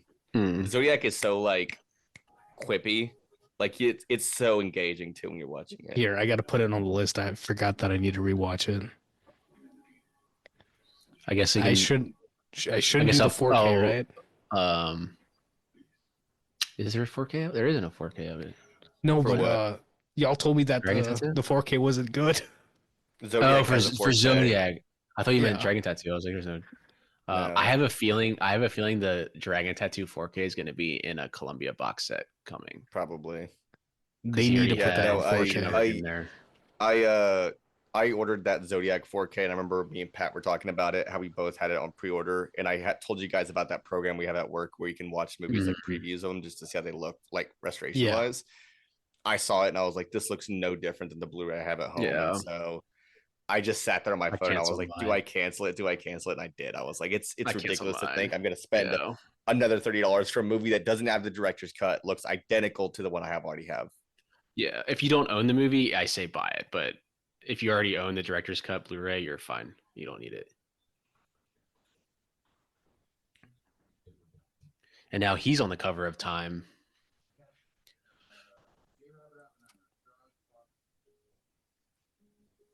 US one. That'll work. Those were your words. We used to pick it. The hell would you know what Time Magazine's great? Henry Luce's friend. Damn. That's how you do. Such a bitch. And then you go, there's your politics right there. You control the press.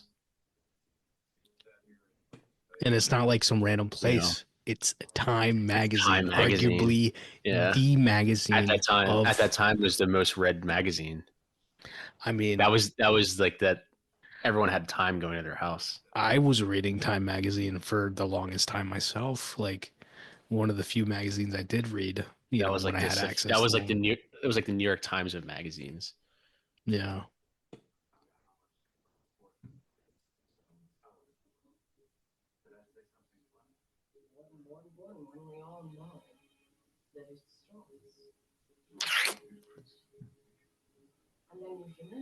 She's just fucking slugging some vodka.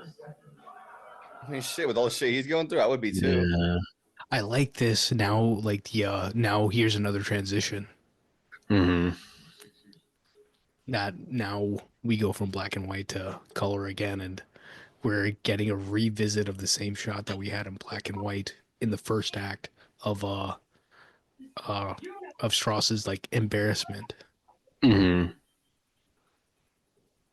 It was the Nichols, the Hoover, one of Sherman's guys. It was you. You gave the father board. J. Edgar Hoover too. Very corrupt man. Oh crap! Give me a timestamp. 2/21/16. Okay.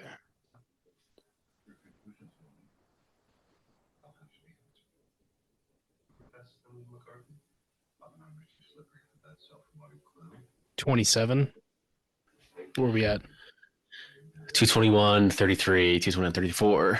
35. Okay, I'm 1 second behind. Okay. Yeah, we're good. As long as you're not like 5 minutes behind. No, I literally didn't mean to, but I literally You just accidentally spelled it on clicked. accident. Yeah. Yeah. Oh shit. That's why it's my biggest fear sometimes is like if a Blu-ray or 4K is gonna skip or like stop or my power goes out. Like fuck. One thing I love about the black and white IMAX is the texture of Mhm. like you see the texture of his skin. Yeah. It's fantastic. And also and then when they didn't even know what it was gonna look like. So like it kind of imagine the first time like let's shoot something and see what it fucking looks like. And you're like, holy shit, this looks fucking great. We got to pull it back to your boy Stevie. That is like when it comes to film, it's literally magic. Stevie Spiel. What- And like, the Nolan, I'm emotion. pretty sure Nolan sent one of the earliest cuts to him for notes. That's why when Imagine I that. saw Spielberg coming out to get Best Director that year, I was like, oh, Nolan won. Like, and then they give that a like long embrace, like he fucking won. Because I'm sure Nolan's going to be sending Spielberg his first cut of the Odyssey. That shows the respect best- of like. That shows the best respect of person. like. Yeah, like Nolan's clearly the top director on the planet now. Will be one of the best directors of all time in that conversation. Period. And he's giving. Well, he still wants notes from Spielberg. And that's a perfect conversation to have right now, Yeah. that we're closing out on Nolan, and Nolan is the biggest director on earth right now, period. Yep. I need you guys to see something that dropped as we are speaking. Oh no, I lost it. Oh, here it is. On Twitter? Power stays in the shadow. I can't see. Oh shit. Is it Damon? Some I don't see Photos? Damon in there, but you definitely see like some character, like the costume design, some of the production value. I know, I saw Tom Holland you kind know of who like I'm waiting to Frodo. see? Frodo I don't think Baggins. yeah. On the I don't boat. think we're gonna see him, but I would really love to see who John Bernthal's gonna play, because I'm just assuming he's gonna be in it for 5 minutes. He's gonna come in and go, hey, He's let gonna me be the ask. exact guy that he's in I every would- movie. I would love it if he's in the movie the entire, like 30, 40 minutes of the movie, because Yeah. it'd be fantastic, but it probably ain't gonna happen. I low-key want him to be the exact guy that he is in Wolf of Wall Street, just fucking like pumping the iron the whole movie, like in the background for some reason. Just pumping stones, picking up stones. He's like on the boat. He's just like in the back, like benching shit. What is y'all's He's favorite like, hey, can someone spot me? Bernthal character? He invented the bench press. My favorite Bernthal character is the teacher at Meet Earl and the Dying Girl. He's great in that. I forget he's in that movie Yeah. all the time, to be honest with you. And he's just like, respect the knowledge or whatever, respect. It's Yeah. like, That is a great role. It's tough, man. He's been in a lot of stuff. I think his best, like the best acting I've seen from him was as Punisher. Like straight, like going crazy, like they killed my wife and my kid, and now I have to like rectify the situation. There's a fire that John Bernthal has that I don't think Fury. they've I forgot he's in Fury. explored He's yet. great in Fury. Oh, fantastic in Fury. I'm hearing great stuff about The Accountant too. Did y'all like that first movie? I liked I it when I remember saw the it, first but I'm movie. gonna be honest with you. I haven't thought about it since. Yeah. So I'm gonna My rewatch it problem pretty was- soon. I I'm gonna guess rewatch it. I guess the what do you call it? The twist of the movie, like 20 minutes into the movie. My problem is I watch so many dad movies that like I already know what's going on. You see, I don't remember Like, anything look- about it, so this is gonna be fresh for me. No, I was like, oh, okay, never mind. I was gonna remind you who the villain is. They were bugging the room. Timestamp again. 22606. Okay. Me and Pat are synced up. Let me get And myself. I could kind of hear yours sometimes. I could hear it. And it was perfect. I don't know how you're I think hearing it- it because I got headphones on, brother. I heard somebody's. Maybe it was. I think it might have been Vikash's low key. No, it's mine because my headphones or my ears close by. I think it's hilarious that the what do you call it? The president from what's that show? Shame? Not Shame. Scandal. He's just been sitting there the entire time too. Tony. Yeah. I think Tony's he's a nepo baby too. Damn.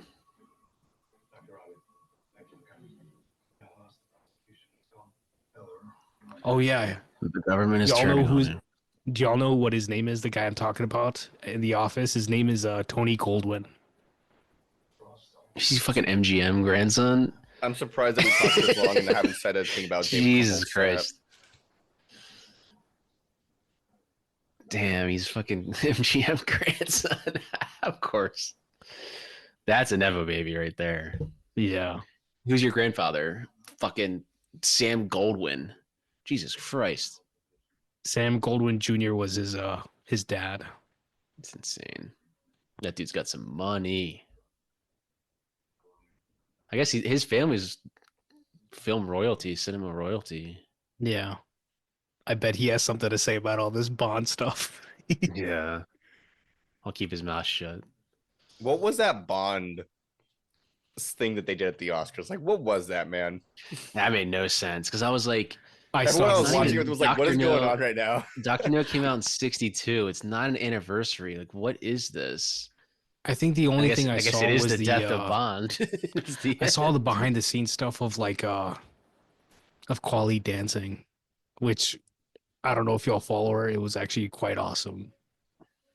I have a theory about what that was, like why it was done. I love that little moment right there when he's basically just like, don't come down here and don't let him see you. Yeah.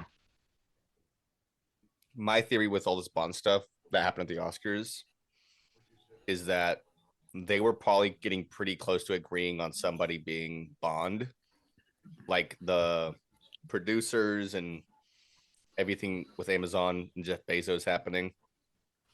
My theory is that they were probably pretty close to just like to deciding on who the next Bond was going to be, and that they were going to announce it at the Oscars.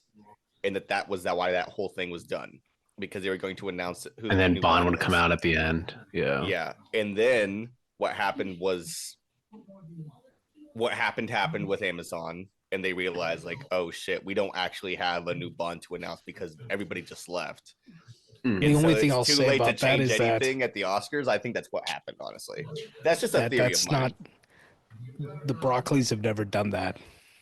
No, but think about how Amazon would have handled it. Yeah, Think about how they would want to. Think about how they would want to announce that there's a new Bond. Probably like that. But you all know the process, right? Typically, anytime they have a movie, they'll go out, they'll do press photos of like the cast and stuff at the locations that they're shooting at, and then then they go and shoot the movie. I mean, yeah, but my point is that like they could have done all of that and we wouldn't have known, or also announced that the new Bond was going to be who he was at the Oscars and then release all of those photos. Yeah. Gotta think like Bezos, man. Think about who is watching the Oscars. Who wants to know about the new Bond? I don't think I'm that empathetic of a human being. That's fair. That's fair. I can't put myself in that mindset. He's the reason I get the Blu-rays on my shelf, so I have a little bit.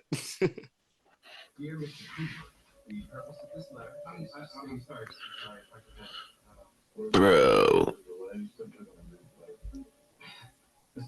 Yeah, so the lawyers like slowly started keep moving down, like moving away from him. Even his own lawyer. They didn't start moving. It's a lens choice. So it just makes him seem like it's down. The room's a lot longer. Yeah. Yeah. Every choice matters, man. And that's the thing. They're sitting there. They got to shoot that out at one time, right? 2 weeks. And it's like, you have to make sure. And that's why it's like, it's such a headache to even think about him doing it, but they pull it off. Even just the costume design of his lawyer compared to all of them, they're all suits with their ties. His lawyer has a bow tie on.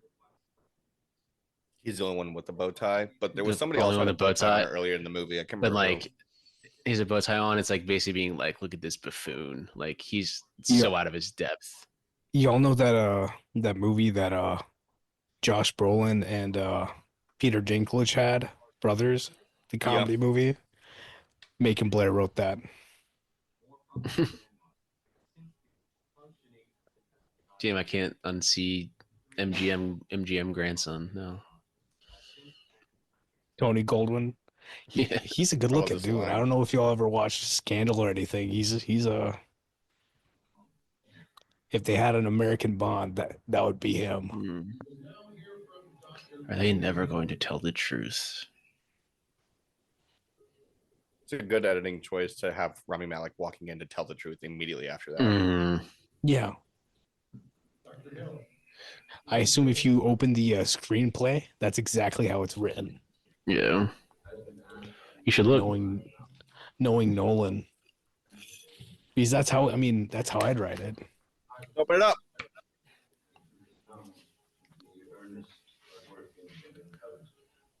We're at 232.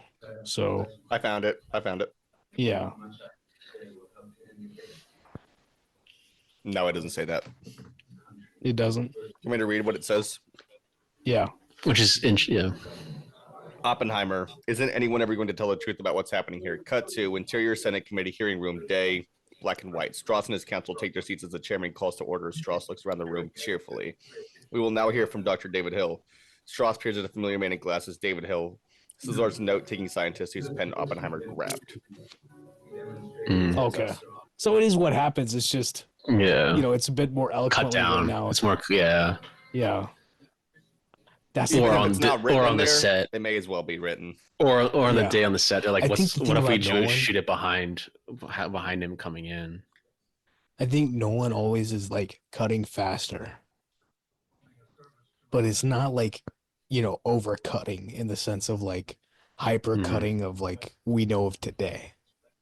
I love that line too, when he said service to my country, and then Matthew Modine goes, no, this country. It's not just your country. Yeah. Just because you served, and he's like, I served for my country. It's like, it's this country. It's all of our country. But that's what I'm saying. That's the thing. When you don't have power and you think you have that grandeur of emotion, you start to think it's yours. I don't know about y'all, but anytime I deal with anybody in a retail-facing area where they're like a manager or something, they always have an attitude and they always act like they own the place. Yeah. And it's always been that way in any setting I've been in. I don't like it because typically they're being extremely disrespectful to me. Like, this is when Rami Malek's good. Like, he's fantastic in the movie. That new movie he's in, I'm like, I don't know. I'll tell you this, I'll go watch it. Oh, because it looks fun. It looks fun. I don't think it's gonna be great though. My problem is that I've seen his greatness.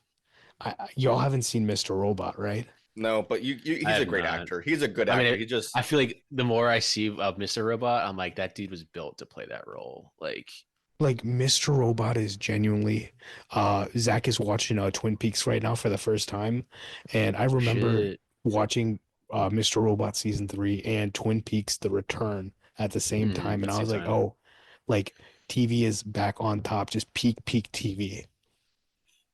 And both of them were better than most movies. I started the second season of Twin Peaks the other day.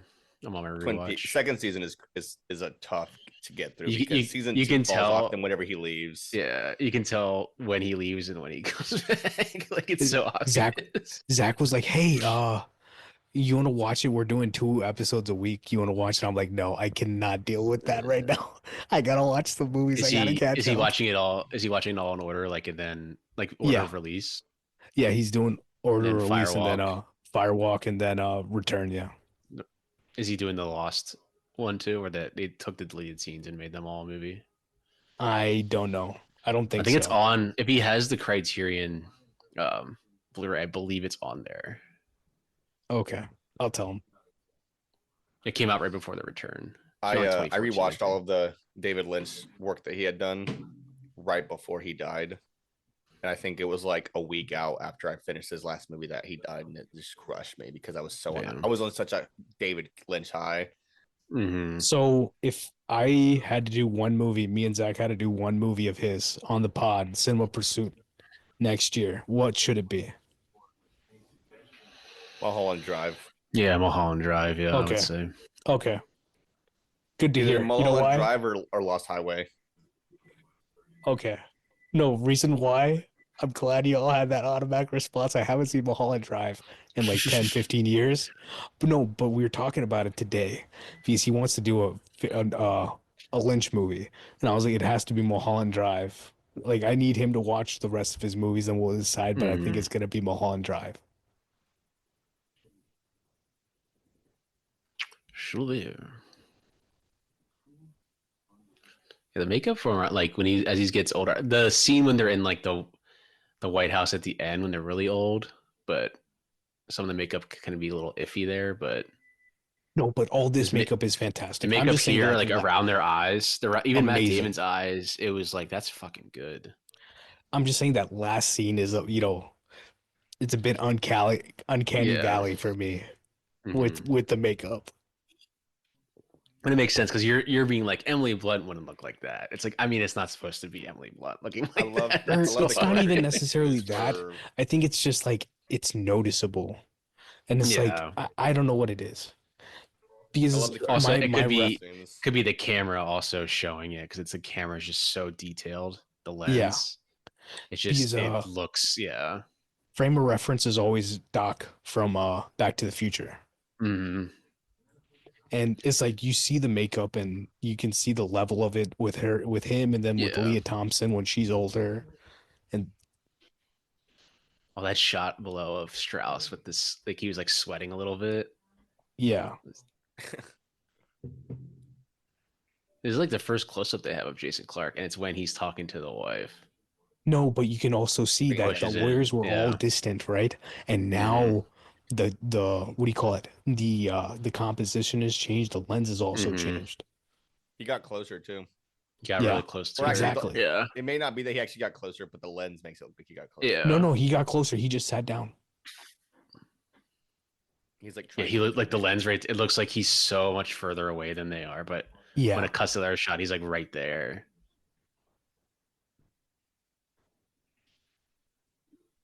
But this is the most important conversation. This yeah, that's interrogation. why. And the blocking here is fantastic, right? Because you have Hmm. Clark, then you have Okay. Blunt, and then you have Oppie Homie in the back. Yeah. Just chilling. Puppy homie. Hoppy homie. He probably also hated these days because he had to sit there. Like Nah, that's him dozing off in the back. yeah, just Killian gives me the same vibes I have of like, let me sleep it off real quick. yeah. He What are looked your like favorite when he Jason? presented the Oscars, he looked Yeah, like he did not want to be there at all. Like, he didn't give two shits. it's him and Michael That Shannon that speech I went love forever because too. I know they don't want to be there. Yeah. What's y'all's favorite Jason Clark performance? Terminator Genesis. It hurts to Sure say that. shit. I forgot that I movie think it's existed. So you I just think said it's that. I think it's Zero Dark Honestly, 30 for me. this is up there, but I was about to say Zero Dark 30 too. It's been a He's while. not But even. When's the It's not last even. time you I'm saw gonna Bin say- Laden? I He's think on the Zero Dark trailer. 30 might be the best one. Yeah, I mean, this is definitely up there now. He's fucking Yeah. great in this movie. I love him in Dawn for the Planet of the Apes, which we just did on the pod. Like he represents the humanity in the apes Have world you seen so well. Everest? Yeah. I think that's a Balthazar pretty solid. It's Kormaker. a pretty solid movie. I mean, it's not like the Yeah, greatest thing, but but he's it's good it's in it. compelling. Yeah, and that cast is pretty stacked for that movie. Yeah. Jake Gyllenhaal, if I remember right. Hmm. Elizabeth Debicki, Yeah. well, Sam Ooh, Worthington. I don't remember DeBecky in the movie. She's like down on like the at the base camp, and then Okay. Keira Knightley's his wife. I I love the way think the that first Did y'all Albert watch The Einstein Night says it in this Manager? shot. What's that? Did y'all watch The Night Manager with Tom Hiddleston? Mm-mm. That's when I first noticed Look, DeBecky because I she's in was over that and here doing some physics. Let's go. a wild Einstein appears. Yeah. He's like, hey, I was over here doing some physics. Anyway. Dude, the way that he walks into the shot looks like the kind of shit you So see in much. an MCU movie. Yeah. Like a No, car no, no, drives no. away. Someone like No, walks no, into the that's shot. that's literally that's Batman in like The Dark Knight or something. Yeah. You start clapping when he enters the frame. Like, let's fucking go. Oppenheimer. If you get to the end of the credits of this movie, it just says Einstein will return. Einstein will return.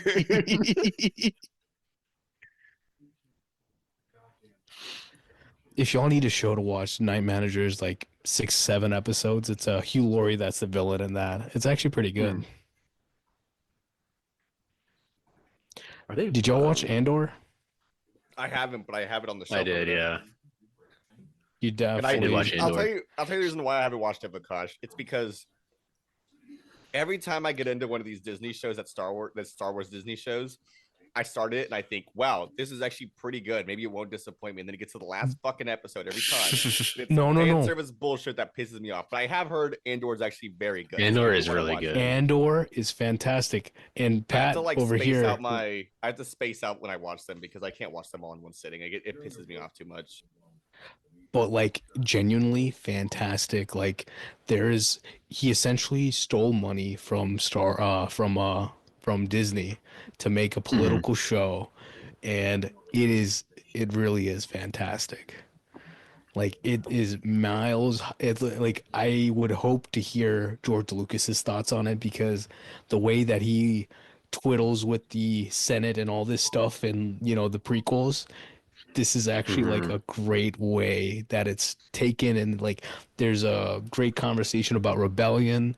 There's one of our favorite actors shows up in a rebellion, and he's amazing in the show. Are you talking about Stellan? I know you're talking about. No, I know you're talking about. He's someone who's like well known in the show. That, Or do you want to know? In the show? No, don't tell me. Do people know that he's in the show? I mean, if you were online when the show was running, then you would know exactly who I'm talking about. You know what's crazy is I'm probably gonna watch and be like, oh yeah, I remember them talking about this, but I Yeah. actually don't know. No, This you're is gonna know this exactly. is this is Downey's scene. Yeah. I do remember that this was like the clip that they showed like every time there was like an awards thing. Because like you cut with them interrogating him, but you're cutting to the narcissism of Strauss being like he thinks everything's about him, but it's not. Like that's not even what they're fucking talking about. Like he thinks himself too important. Well, even that right there, when Jason Clarke knows that like he's kind of got him, he just moves a little bit closer to him in the chair. Yeah. It's almost like he's closer than he actually is. Damn, so like Jason Clarke only worked what? Probably 2 weeks. He worked 2 weeks on this. Yeah, 2 weeks on the movie. But he's fantastic, man. Fantastic. He should have been an Oscar nom. I'm biased. I'm biased. Overexposed.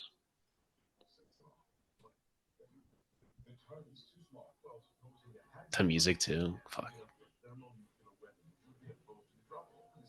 This is what I was saying. Nolan made him make that action movie score. Mm-hmm. It's almost like the bomb is dropping again. This is the same type of music tension. This is the fight between the two characters. Because they drop it again. It's the same. It's that same. Yeah. Like that. Whatever that like.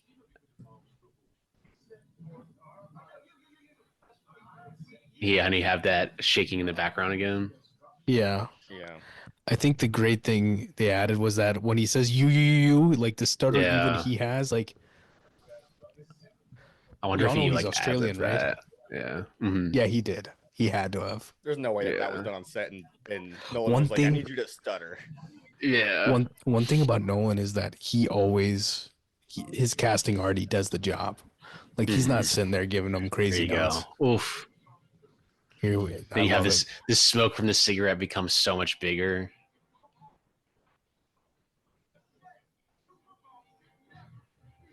This was a meme for a bit.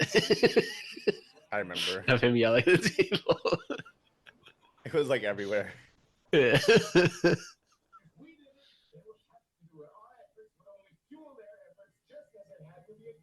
You got me studying this lighting. Yeah. I'm telling you, bro. Like the minute that light goes back up, it would have taken like all 5 guys working that light to just like lift it so fast because those things are freaking heavy. Yeah. Do you know who my grandfather is?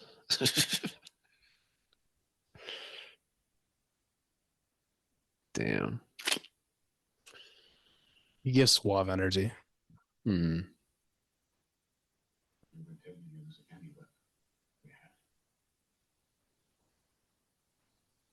Oof, that wide. And then that shot of the room, then you have like a 14. Not Hiroshima, not Nagasaki.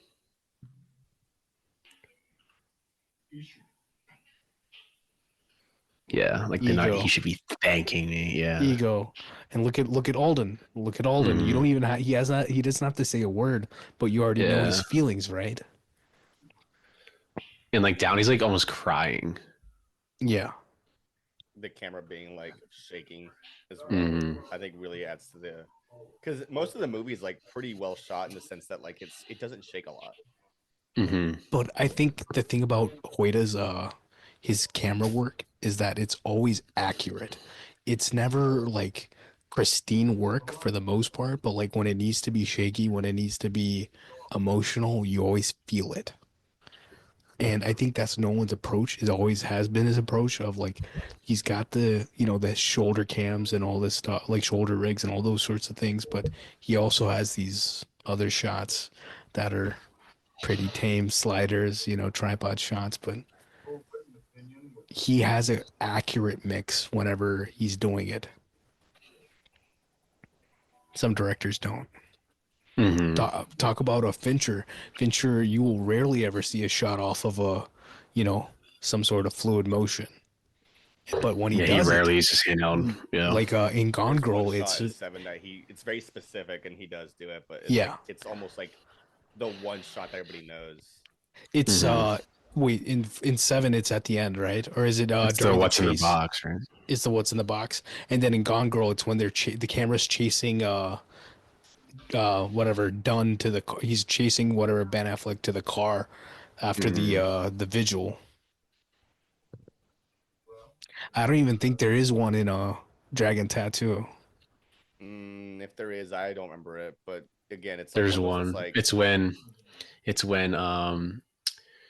she smacks Skarsgård in the face with the golf club and he runs away. She runs after him in this small little hallway. It's all handheld. Yeah, there is. You're right. Okay. Social Network, there's one as well when Justin Timberlake goes to the door after they have like the cops. I gotta put that on the list too. I still owe y'all that. I gotta watch that this year.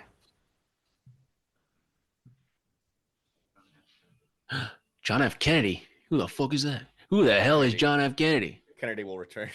JFK will return. No, Block Past Maple. That's John F. Kennedy Drive. Yo, who the hell is John I thought that was Kennedy? Gonna be Florence Pugh the first time I saw the movie.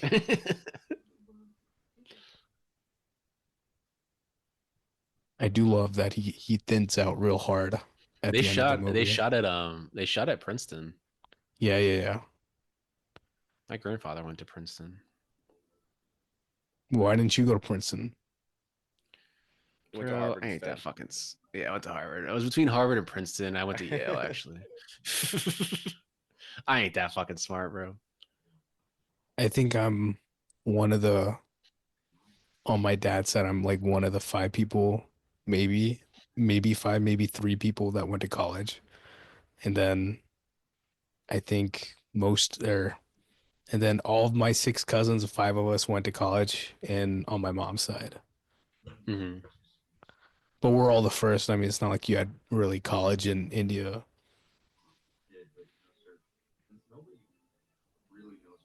Yeah, I wasn't talking about you. I love Alden, man, in this movie. They weren't even talking about you.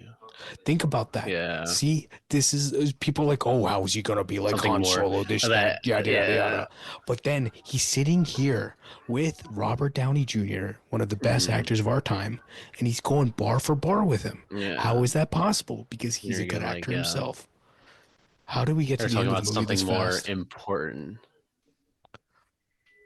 All right, let's hear it. When I gave you my calculation. I gave you those calculations. Thinking we would destroy I love the score here. I believe we did. I believe we did. We're closing out a year-long journey. Closing out Nolan. And within a year, we already know what Nolan's going for next, and we're excited to see what happens. Probably end of 2026, Nolan continuation for one more. And this whole year-long venture is a testament to Nolan that no matter what you're doing, no matter what you do in life, you can improve. You can be great, but you can get even greater. And this movie stands as a testament to that every single time. And the next one's going to be even better somehow. Supposed to be Lyndon Johnson. Lyndon Johnson also used to pull his dick out in cabinet meetings. Yeah, I was about to be like, LBJ wasn't a good dude. No. I think he had some racist remarks within himself also. He was a Southern gentleman, as they would say, quote unquote. Yeah, I know exactly. I've read the quotes. There you go.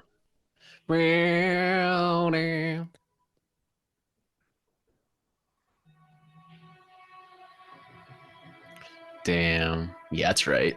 Keep walking. Safety. His face looked a little fat. Looked like he Yeah, had like that's the something in his point. cheeks. Yeah.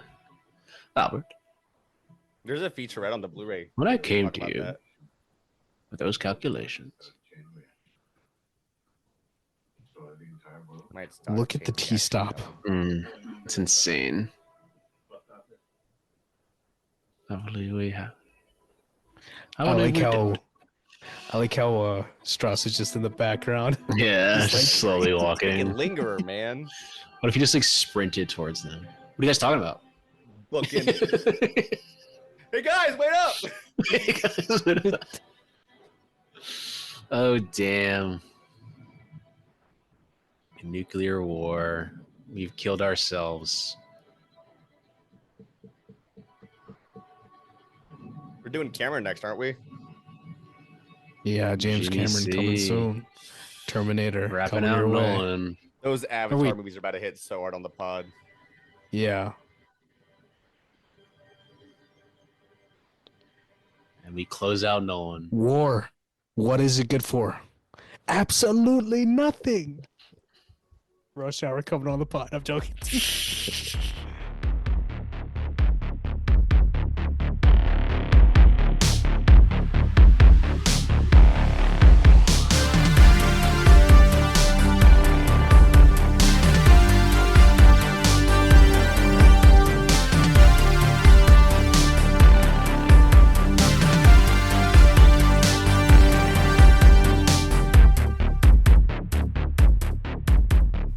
This podcast is hosted and edited by Pat Brennan. That's me, with intro and closing music by Patrick Baxter.